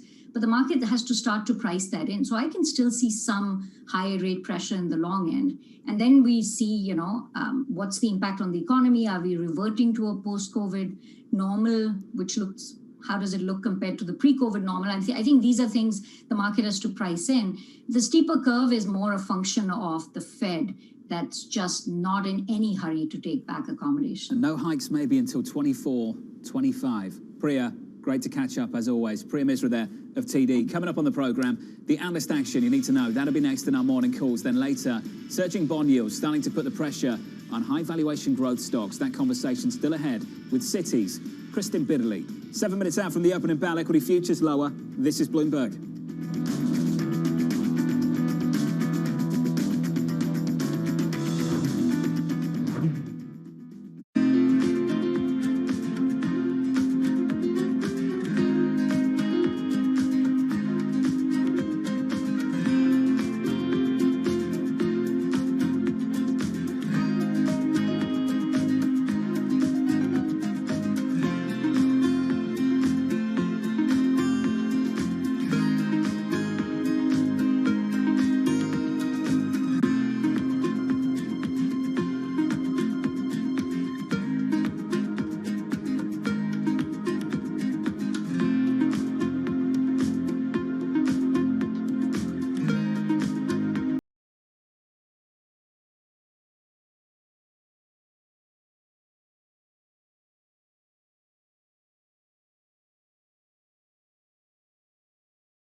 5 minutes out from the opening bell in New York. Equities lower, down 30 on the S&P 500. That's the price action. Let's get you some morning calls. A look at some of the analyst recommendations on Wall Street this morning. We begin first up with Piper Sandler downgrading till rate to neutral. $26 price target. The analyst seeing little upside current valuation. Your next call from Bank of America upgrading Seagate to a buy from underperform. The analyst expecting management to provide a bullish outlook in its upcoming analyst day following solid channel checks. And your third and final call from UBS raising its best buy price target to 120 with a neutral rating. The analyst forecasting strong holiday numbers with the stay-at-home environment fueling higher sales.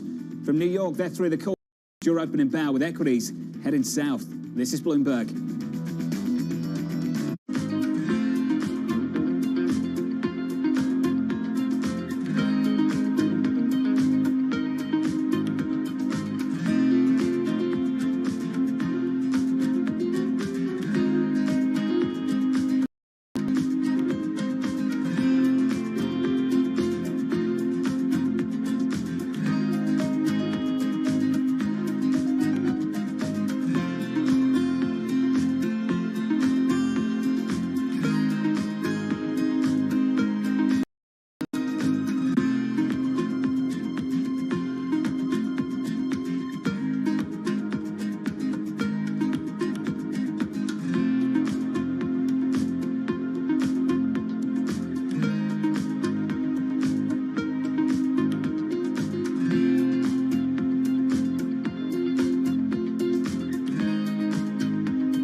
These solar arrays that we're going to install are going to be about half the size of the existing solar arrays that we have on the International Space Station. But because of the advances in technology over the years, they're going to provide about twice the power in just half of the area that the existing solar arrays cover.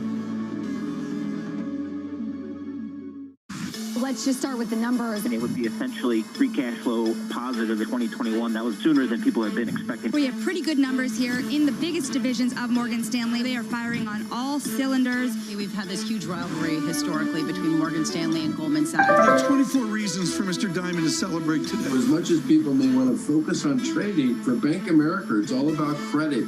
It seems the markets are very happy with Trump. They're very happy with Biden.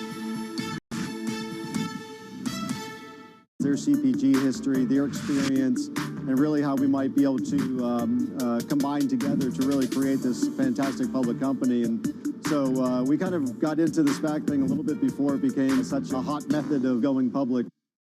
Trading revenues coming in better than expected. Everything cash, $1.4 trillion of cash. One of the most notable aspects of this report that was stellar.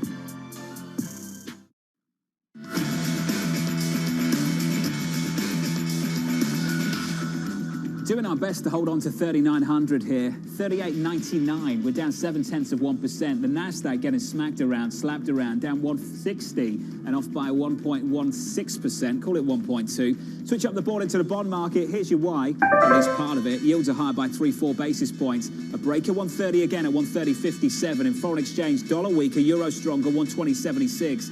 And in the commodity market, once again, we had some weight to the crude rally, a 61 handle. 40% of crude output in America is down, shut out, down 0.6%, up rather, 0.6% to $61.50.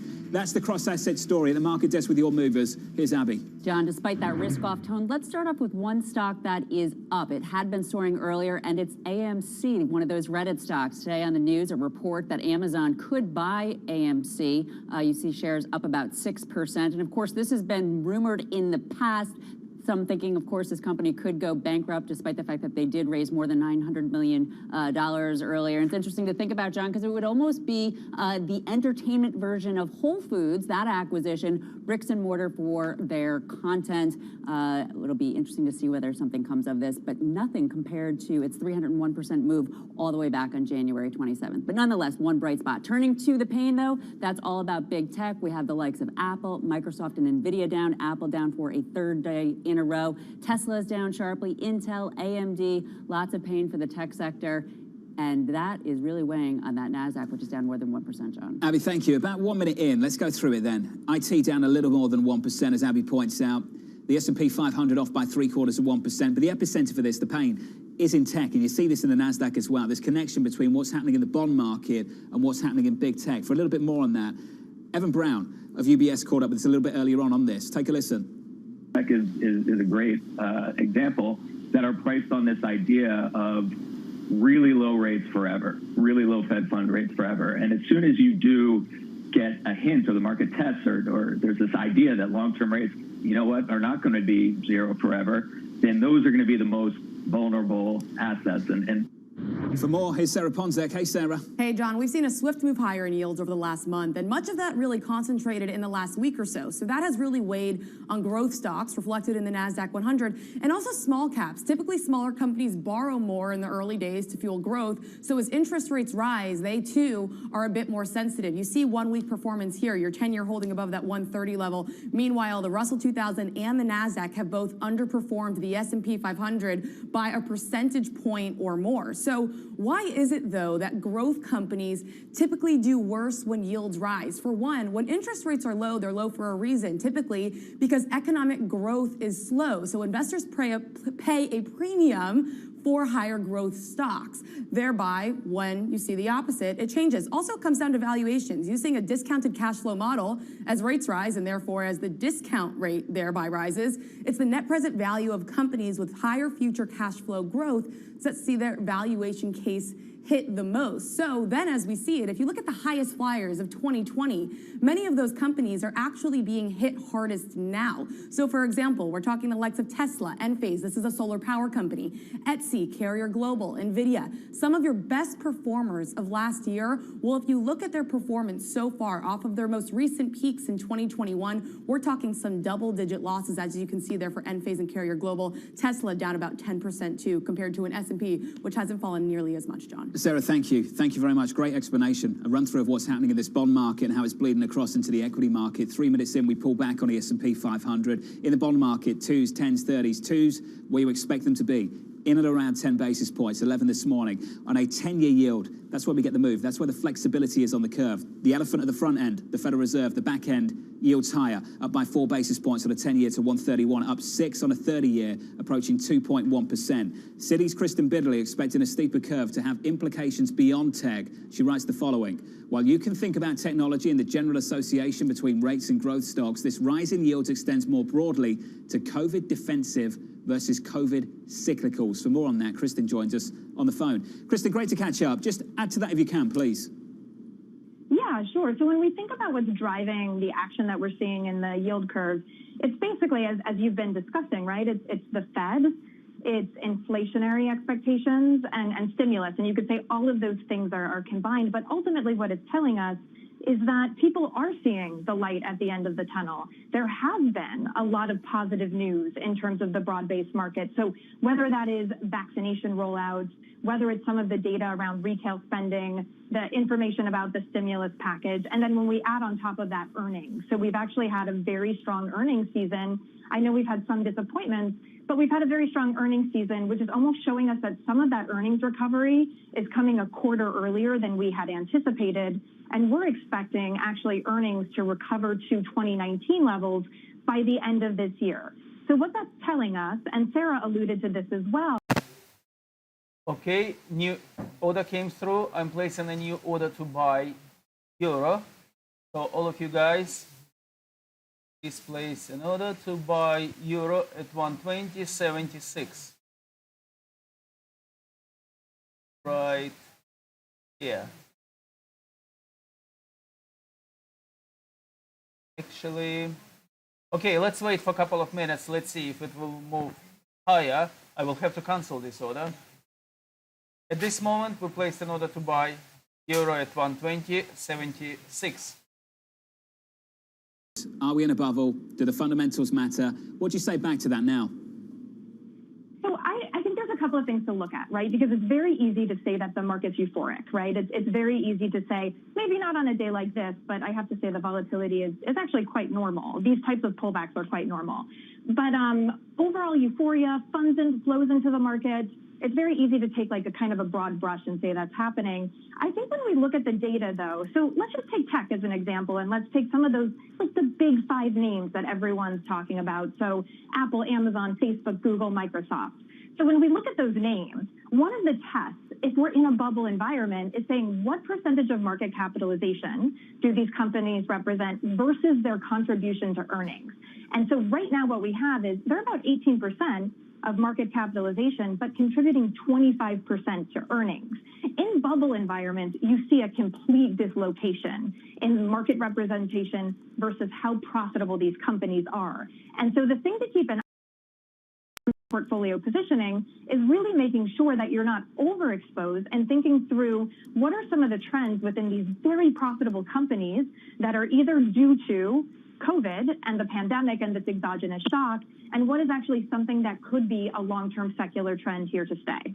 Kristen, the allocation to the story that you just outlined, a lot of people would say that trade is on. People have made that trade. Cash levels, looking at the fund manager survey from Bank of America, 8-year lows. Do you think this is a difference between what people say they're doing and what they've actually done? And can you identify whether that money has been allocated yet?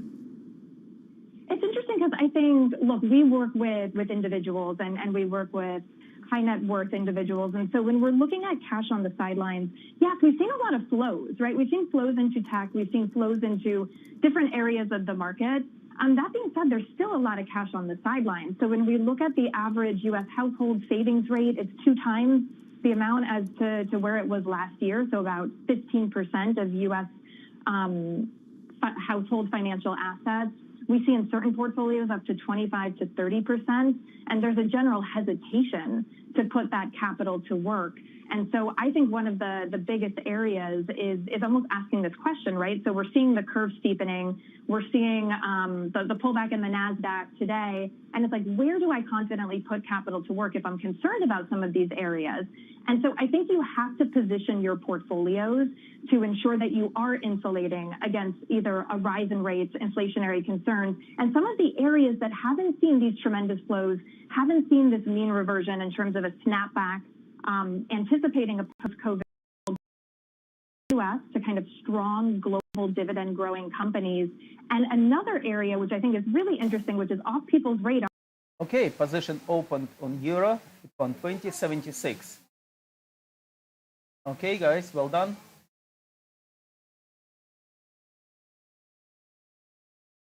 Valuation standpoint, what's really interesting is on a relative PE basis, it's at the lowest level relative to global equities in over 10 years. So that's an area to kind of get invested, help augment yield, and do so confidently from a valuation standpoint. Kristen, great to catch up. And good to hear from you. Kristen Bidley there of Citi. Let's get back to this market. We pulled back on the equity market. Yields are being pulled higher on a 10-year by 4 basis points, on a 30-year by almost 6. So the market desks for more. Here's Abby. John, lots of red on this screen. And if we take a look at green energy, because it's sort of interesting that we have this energy crisis this week, but green energy really faltering on the week. Losses now approaching 20% over the last 3 days. But today we have the likes of Plug Power, Fuel Cell, Bloom Energy, Ballard Power, down more than 5%, not getting a bid around, again, that energy crisis at all. And this now extends to old school energy, too. Over the last few days, we've had this big reflation trade, energy booming on that energy crisis, but some of the big energy names on the day, including EOG Resources, Phillips 66, the refiner, down. And despite the fact that we have yields rising, as you and Kristen were just talking about, that's not helping out the banks either. So we have the reflation trade on pause, at least today. We also, as you were just talking about, have the tech rally on pause. Apple now down a third day in a row. Nowhere to hide in these markets today, John. Really pretty brutal. Again, both energy banks down along with big tech too, John. Abby, thank you. Coming up on the program, major players in the GameStop saga preparing to testify before Congress on Capitol Hill. That conversation just around the corner with the Interactive Brokers chairman, Thomas Peterffy. From New York City this morning, good morning to you all. It's a pullback in the equity market, a pull higher for Treasury yields. 10-year yields up 4 basis points, 30-year yields up by 5. The equity market down 32 and off by 0.8%. A break of 3,900. Just. This is Bloomberg.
Access the financial world on demand.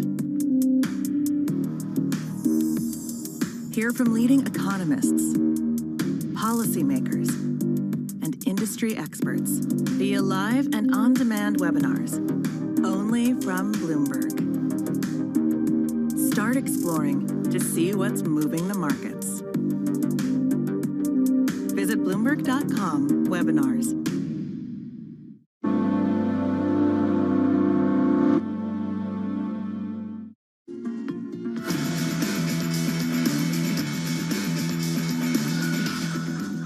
Trying to understand what in fact did take place, trying to see what, if anything, that we should also have dialogue and conversation with the SEC. It is basically the name of the subcommittee that's in charge is investor protection. Make sure that the average everyday investor is protected. Congressman Gregory Meeks weighing in on the GameStop saga ahead of today's testimony on Capitol Hill. Robinhood CEO Vlad Tenev defending his firm in prepared testimony, saying the following: any allegation that Robinhood acted to help hedge funds or other special interests to the detriment of our customers is absolutely false and market distorting rhetoric. For more, down on Capitol Hill in DC, Kevin Cirilli. Hey, Kev. Hey, listen, some new developments just within the last half hour. I know all the attention is rightfully focused Committee for the hearing, but Senator Elizabeth Warren, a Democrat from Massachusetts, sending a letter to founder and chief executive officer Ken Griffin of Citadel regarding this hearing. She writes, quote, "My concern in this instance are reports that all roads in the GameStop saga seem to go through Citadel." So progressives now, not just in the House, but also the Senate, like Senator Elizabeth Warren, putting pressure, putting focus on these issues. We should also note that I'm hearing from staffers on the House Financial Services Committee that after the hearing, Chairwoman Maxine Waters is preparing to do a media frenzy and talking to reporters about her analysis of the hearing. So a lot more coming out of Washington on what is going to be, again, a very divisive hearing. Hey, Kevin, we were talking about whether anyone could find a bad guy, and maybe Mr. Griffin for this audience today is that man. Precisely for Democrats. But again, for Republicans, I think it's going to be fascinating to see whether or not the Republican Party is united, the members of the Financial Services Committee are united in the GOP, or if there is a divide, if you start to see a schism and a breaking point where some Republicans are questioning whether or not there was enough security and protection in place. We all know about the inter-wonk wars between hedge funds and financial institutions. Yeah. Will that start to show itself between the Republican members? That's what I'm really going to be watching for. Looking out for that in a couple of hours' time. Around midday on Capitol Hill, this hearing begins. Kevin, thank you. Joining me now, I'm pleased to say, Interactive Brokers Group Chairman, Thomas Petterfy. Thomas, great to catch up with you again, sir. Let's just start with this simple question. How close we were to this system breaking, something failing. How close were we, Thomas? We were frighteningly close on January 28th when we had 50 million registered shares. At the same time, we had 70 million shares short and 150 million shares short via short call options.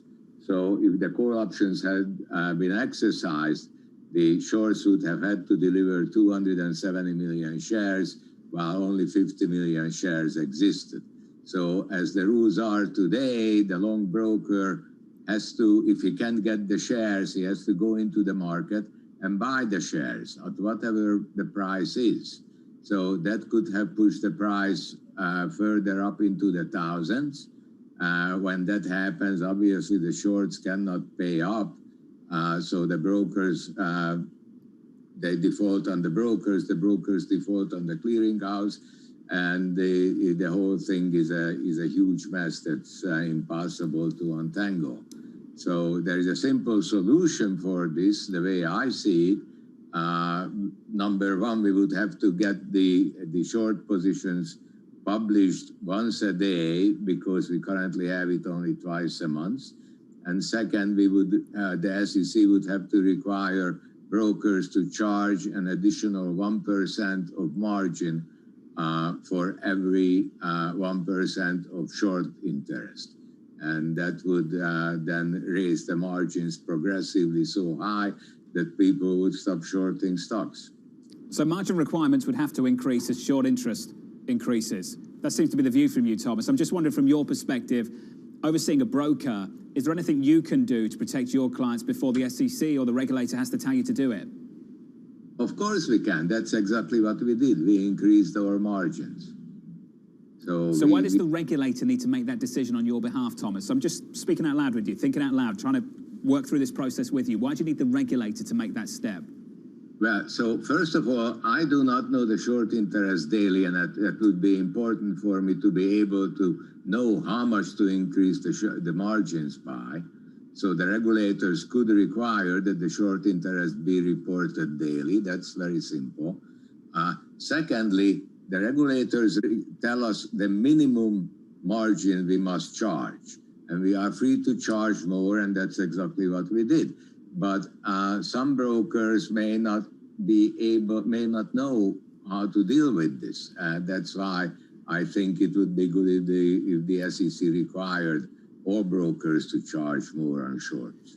Thomas, another issue that came up as well was the conflict of interest issue as well. And I know for you that you have a different model. You're not reliant on payment for order flow in the same way other brokers are. But Thomas, can you speak to that? The explosion of commission-free trading that we've seen over the last several years, and in some parts dependent on the payment for order flow.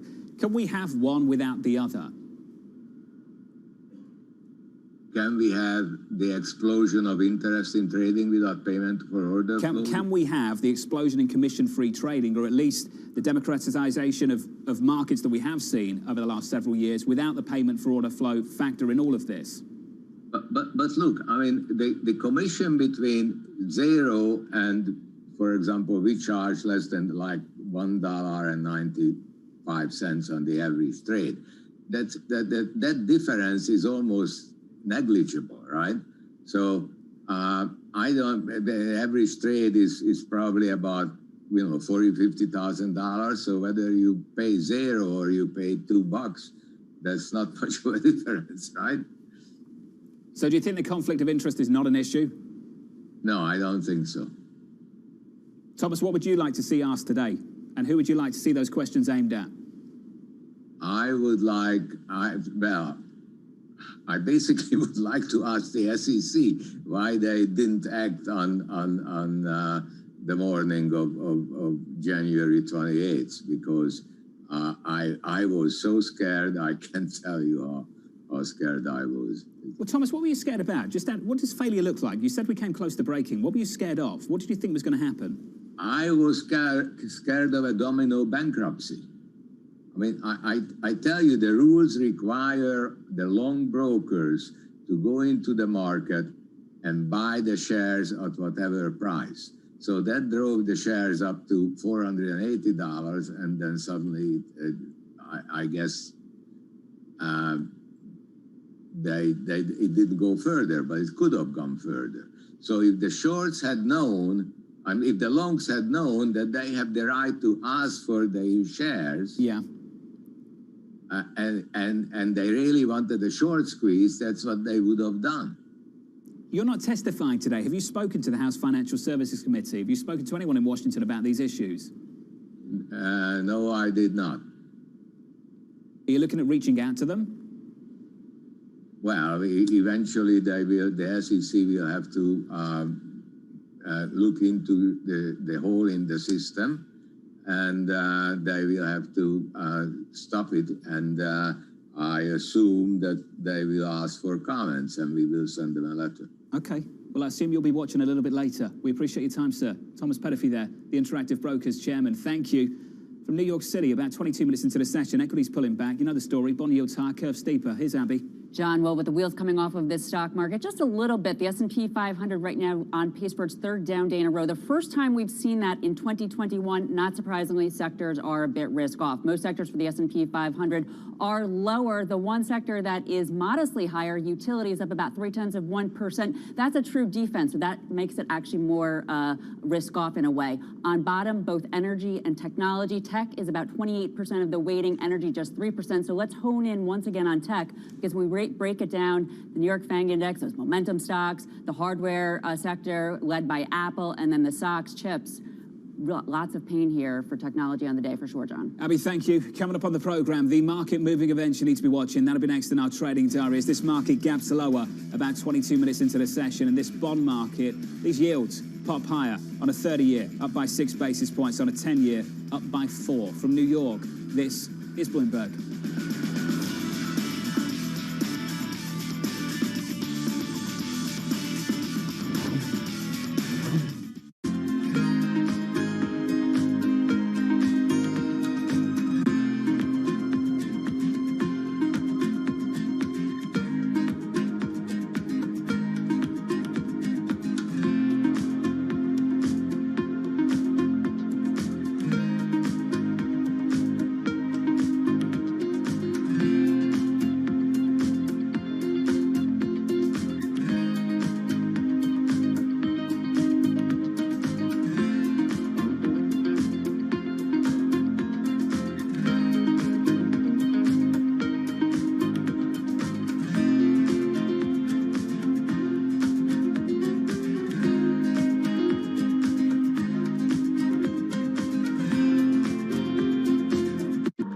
Generation's biggest problem. Climate change is happening. And the world's most innovative solutions. Transport, industry, buildings, electricity, all of those things. Everything you need to know about our changing environment, the politics of global warming. We can and we will deal with climate change. In the fight against climate change, Bloomberg Green has you covered.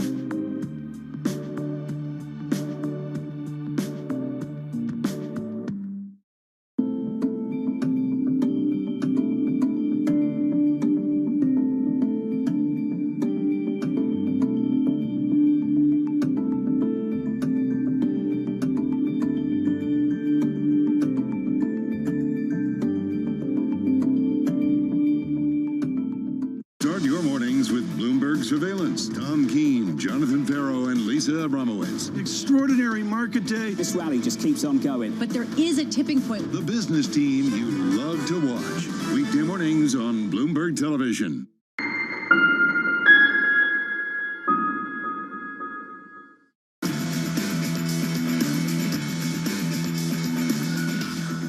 25 minutes into the session, equities down. It's just the kind of day that makes you uncomfortable if you've got to manage money. Stocks are lower, bonds are softer, bonds are lower, yields are higher, and in many places that's why stocks are lower. The Nasdaq off by 1%, the S&P just about holding on to 3,900 there, down by 0.8%. And after an explosive rally since the end of October on the small caps, we come back just a little bit, down 21, we're down 0.9%.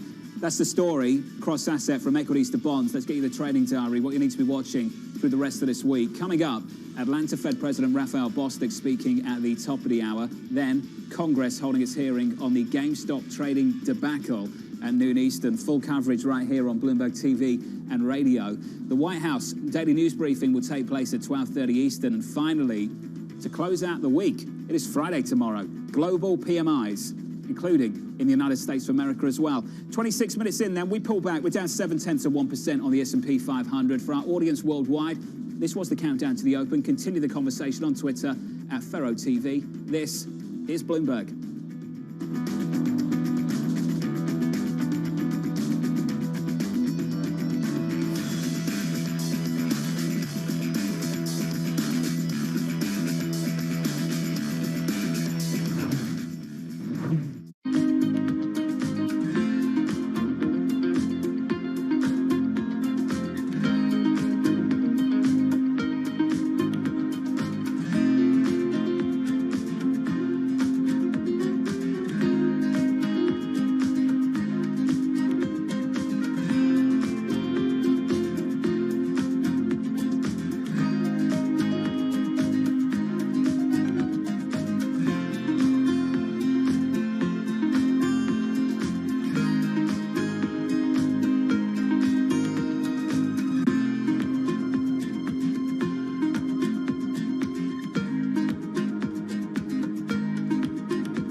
We have a very good chance to not only have positive growth, but perhaps a somewhat more encouraging positive growth.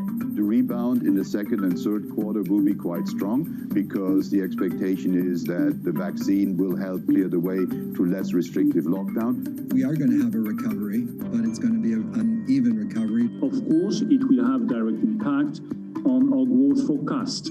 And it will be very difficult to reach 6% of growth. You're going to get a roaring 20s type of recovery and a boom period. We are certainly seeing ourselves towards the second quarter being almost opening the economy as much as one can. We should not be too quick to cut back on the expansionary fiscal policy. We'll get there. The question is not a question of if, it's a question of more when. Bloomberg has enhanced search on the terminal to deliver what you need when you need it.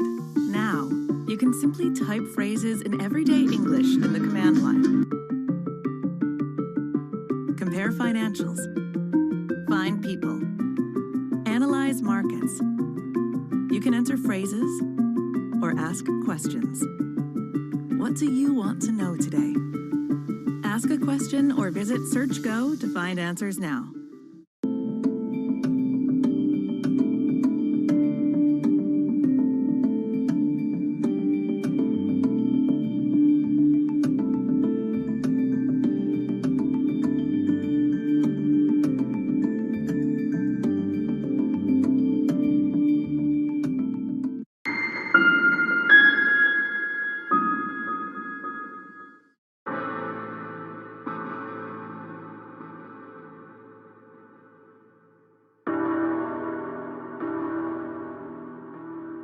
Months after Hurricane Maria, Puerto Rico is still in peril. Huge swaths of the island are still without power, running water, or access to medical care. Experts estimate that it will take years before these services are restored island-wide. Much of the blame has been placed on FEMA for a slow response in comparison to recent disasters on the mainland. But recovery from a disaster of this complexity and scale has proven more challenging than anyone anticipated. And filling the gaps between an overextended public sector and a suffering populace falls on the private citizens.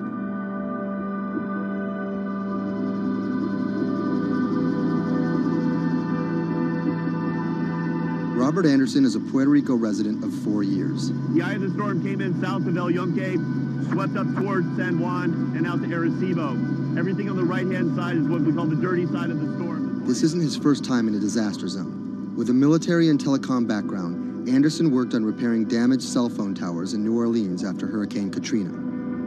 Some might be tempted to label him a disaster capitalist, seeking lucrative government contracts for his expertise. But as Anderson finds himself in the middle of a humanitarian crisis, he and his associates are developing a variety of pro bono recovery projects that target the island's hardest hit areas. I see two Puerto Ricos. We're here in San Juan. They have telecommunications restored. They may or may not have power, but basic services are in place. They're able to get food. They're able to buy things. They're surviving. And when you look outside of the San Juan area, you can go 15 minutes from here and find areas that are devastated. I'm working on the devastated side. Today, he's put together a boots-on-the-ground mission to provide medical care to some of the island's most isolated and vulnerable residents. Steve Berenbaum is one of Anderson's business associates. He offered an extra car and a set of hands. So we received an initial report from a nurse that was out in the area. We're headed to the northeast region of Utuado for some people that are in need of urgent medical assistance. Dr. Sally Priester is a physician from San Juan. She filled a van with medical supplies at her own expense and brought along a team of nurses. Google Maps estimated our first destination to be a 90-minute drive. But it didn't account for obstacles like this.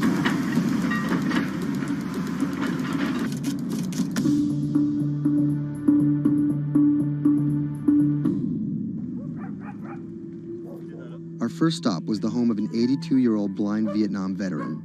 His roof was blown off by the storm, and he's been living alone in a back shed for nearly 2 months. His cane actually got broken in the storm, so he's limited mobility. He has a number of medical ailments. Dr. Priester's having a look at him. We called the VA. They're going to get him set up with what he needs, get him stabilized so he can then be transported either to an evacuation center or off the island. It's when the chain gets broken, when those families that are connected to them leave the island or take off, these guys get left at the end of the road, and it's tough. FEMA was not officially part of Robert's team, and their arrival caught everyone by surprise. Their job here was to survey and report back to their superiors, and did not come with medical aid of any kind. People think that FEMA is there to hand out bottles of water. It's not what they do. FEMA has a role to play. They have a very specific role. They bring in ships, they bring in airplanes, they bring in tractor trailers with pallets of things. But they're a big machine, and there's gaps in that thing. And you're seeing one of the gaps here, and we help fill that role.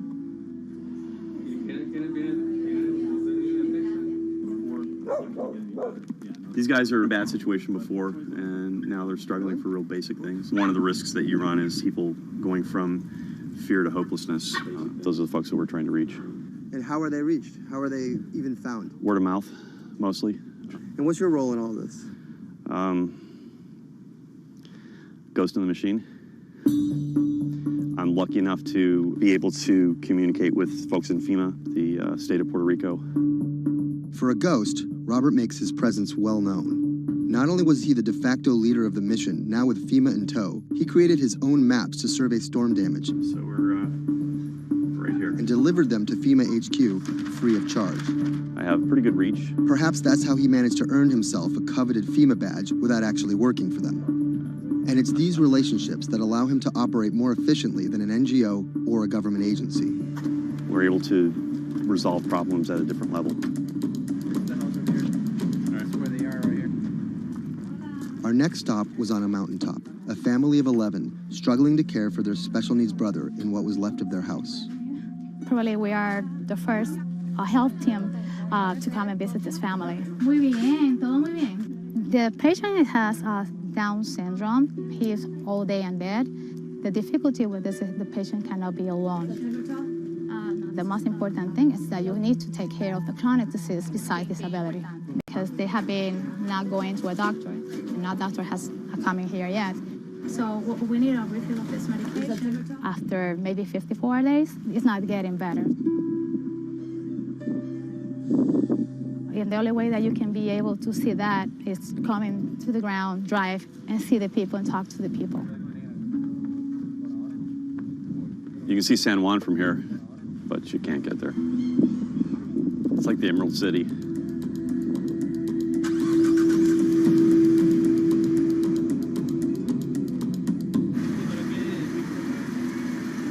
On this stop, we caught word that a man living alone at the edge of the jungle was in need of care. So we decided to take a little detour, come up here and check out and see what's going on. One of the challenges is to find those people that are at the end of these roads that need help.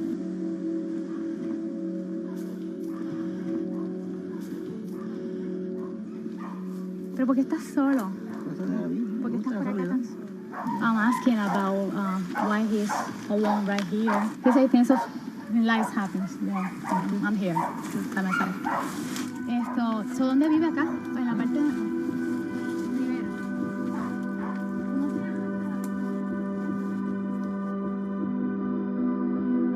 This is not a job. To do this, you need to have passion for what you can do. You're not going to get paid. It's said in disaster response and emergency response that the real first responders are your neighbors. You don't need to wait for a lucrative FEMA contract to go out and do good and to help the community. In the end, do you feel like you're making a difference? Lives you touch and people that you can affect. I don't really think about it in those terms. But why do you do it? It helps me sleep at night. I think it's as much for the people that are going out to help and do things as it is for the people that you affect. Whether out of altruism, or the lure of a paid gig, or some mixture of the two, Anderson hopes to stay here to help shape Puerto Rico's future. Puerto Rico's essentially been a colony for 400 years. It was treated poorly by the Spanish. It was not treated well by the United States when they first got here. Puerto Rico can continue in the way that it's always been, or Puerto Rico can rebuild itself like nothing that's ever been. And we have to do everything we can to make that real. That's the bottom line.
When I met him first online, I found him to be really sweet. I think I was the one who was talking for an hour. He was just listening. When we met, I saw her.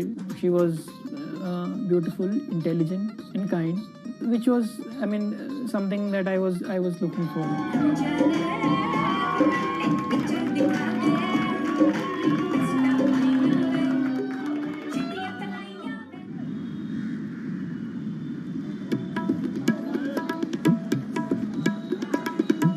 Anshu and Sumit are one of about 12 million couples that get married in India every year. Unlike their parents' generation, they're not from two close villages, but from two cities on opposite sides of the country. And their love didn't start through community matchmaking, marriage brokers, or classified ads in newspapers, but began online. So we met through jeevansati.com. So it's basically an online portal where we have detailed profile of different grooms and brides. It makes a lot of remote profiles who are located in distant areas more accessible. Thanks to growing internet and smartphone usage, matrimony websites and apps in India are starting to disrupt the matchmaking industry. More and more people are finding their partners at the click of a mouse. jeevansati.com, where Anshu and Sumit met, is one of the biggest players. Young Indians looking for love set up profiles including their caste and horoscope, but their criteria for choosing spouses appears to be changing. We have seen the shift from, traditional caste community conservative parameters to something like which is more focused on education, employment. Anshu and Sumit's marriage was initiated by their parents, but modern Indian couples like them have more input than previous generations. We looked up to them to agree for the proposal, but it was primarily our decision that we wanted to be with each other. So what's the emoji like you use the most to send to each other? There's a bear, which basically we use for indicating a hug. Yeah, that's our language basically, bear icon for a hug. Time flies when you're in love, and just 1.5 months after they first met online, the couple got engaged. They decided to hold their wedding less than 3 months later. But planning a traditional Hindu wedding on such short notice is no easy task. The massive event usually lasts 3 days, has various ceremonies and celebrations, and involves the entire two families and hundreds of guests. Luckily, there are websites and apps for that. We searched online, we got in touch with Wedding Brigade, and they helped us finalize the venue. And it makes the search faster and efficient. Startups like the Wedding Brigade are challenging traditional wedding planners in this $50 billion industry. It provides various services from booking banquet venues to buying wedding gowns. The website makes money by charging commission from vendors. People don't want to be limited to what is available around them. They want to know the entire range of options available before making a decision. And now it's easy to find almost everything on one portal.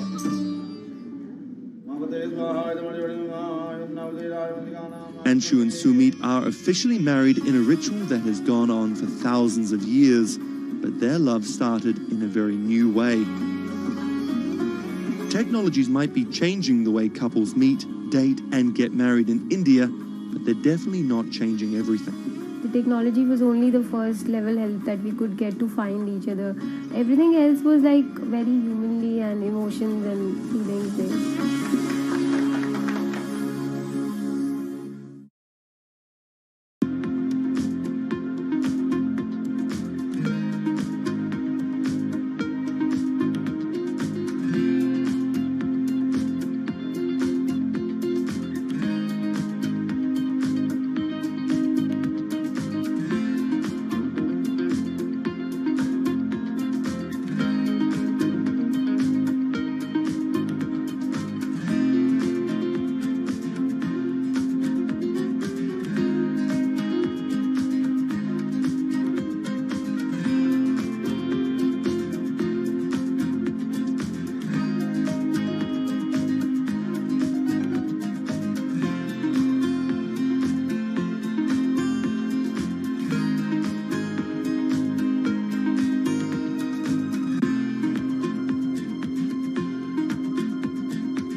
Massachusetts Senator Elizabeth Warren has become a symbol of everything the Republican Party stands against. Everyone gets a right to basic health care. We need strong oversight of these banks. A legal scholar and a consumer advocate turned politician, Warren has branded herself as a champion of the working class and made a career out of standing up to big business. While rumors of a 2020 presidency bid remain just that, I'm not running for president. her Senate seat is up for re-election in 2018, and Republicans are already pumping millions into super PACs to defeat her. This is the story of how a law professor and politician came to be seen as the biggest threat to Republican values and the greatest hope for progressive America. Elizabeth Warren was born Elizabeth Ann Herron, the youngest of 3 siblings, on June 22, 1949 in Oklahoma City to middle-class parents. After waiting tables to help her family pay the bills, Warren became a star on the high school debate team. She landed a scholarship to George Washington University at the age of 16, but 2 years later dropped out to marry her high school sweetheart, Jim Warren. By 1980, Warren was a mother of 2, divorced and remarried, had earned a bachelor's degree from the University of Houston, a juris degree from Rutgers, and practicing law in New Jersey. Warren then went on to become an influential law professor, teaching, lecturing, and publishing highly cited work on bankruptcy and commercial law at 7 universities around the country, eventually settling at Harvard Law School. But Warren wasn't always a liberal lion. Elizabeth Warren used to be a Republican, actually. That's Stephen Dennis. I'm a Senate reporter for Bloomberg. Around the time that Elizabeth Warren switched parties, she became a fierce opponent of a Republican drive to make it much harder to file for bankruptcy. She fought that for a decade. It ended up passing anyways. While her efforts ultimately failed, her warning calls were heard in 2008.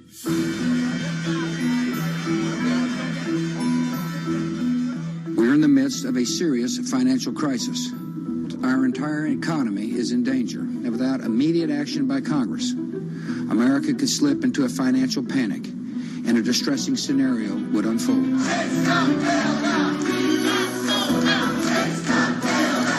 Professor Warren was tapped to help with oversight in the government bailout. She would excoriate bankers and their bonuses and their practices. Why should the U.S. taxpayer alone carry Citi? She proposed a series of tough regulations, which became the basis for much of the Dodd-Frank financial law that we have today.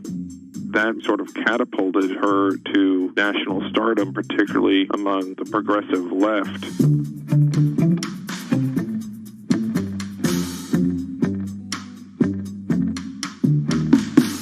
Encouraged by her newfound notoriety, Warren declared her bid for the U.S. Senate on September 14, 2011. During the race, her opponent Scott Brown tried to derail Warren by accusing her of falsely claiming Native American heritage, a controversy that earned her the nickname Pocahontas. Nevertheless, she was victorious and won the Senate seat by a comfortable margin. She used her new tenure to challenge everyone, from banking regulators and Treasury officials to members of Wall Street and Congress. I'm really concerned that too big to fail has become too big for trial. We need tough new laws to hold corporate executives personally accountable. No one should be above the law. She called for Wells Fargo CEO John Stump to resign for fraud, introduced the Bank on Student Loans Fairness Act, and reintroduced the 21st Century Glass-Steagall Act. In 2016, after staying silent during the Democratic primary battle, Warren finally endorsed Hillary Clinton and had some harsh words for candidate Trump. Donald Trump is a loud, nasty, thin-skinned fraud who has never risked anything for anyone, and that is just one of the many reasons he will never be president of the United States. But she was wrong. The forgotten men and women of our country will be forgotten no longer. Warren wasted no time resisting Trump's agenda. Have you ever managed or overseen a $1 trillion loan program? I have not. How about a $1 billion loan program? I have not. In the Donald Trump era, Elizabeth Warren has been playing defense and trying to prevent Donald Trump and his cabinet appointees from rolling back protections that she helped enact. Warren actually found herself rebuked by Mitch McConnell for reading a letter by Coretta Scott King about Jeff Sessions' record on racism during his confirmation.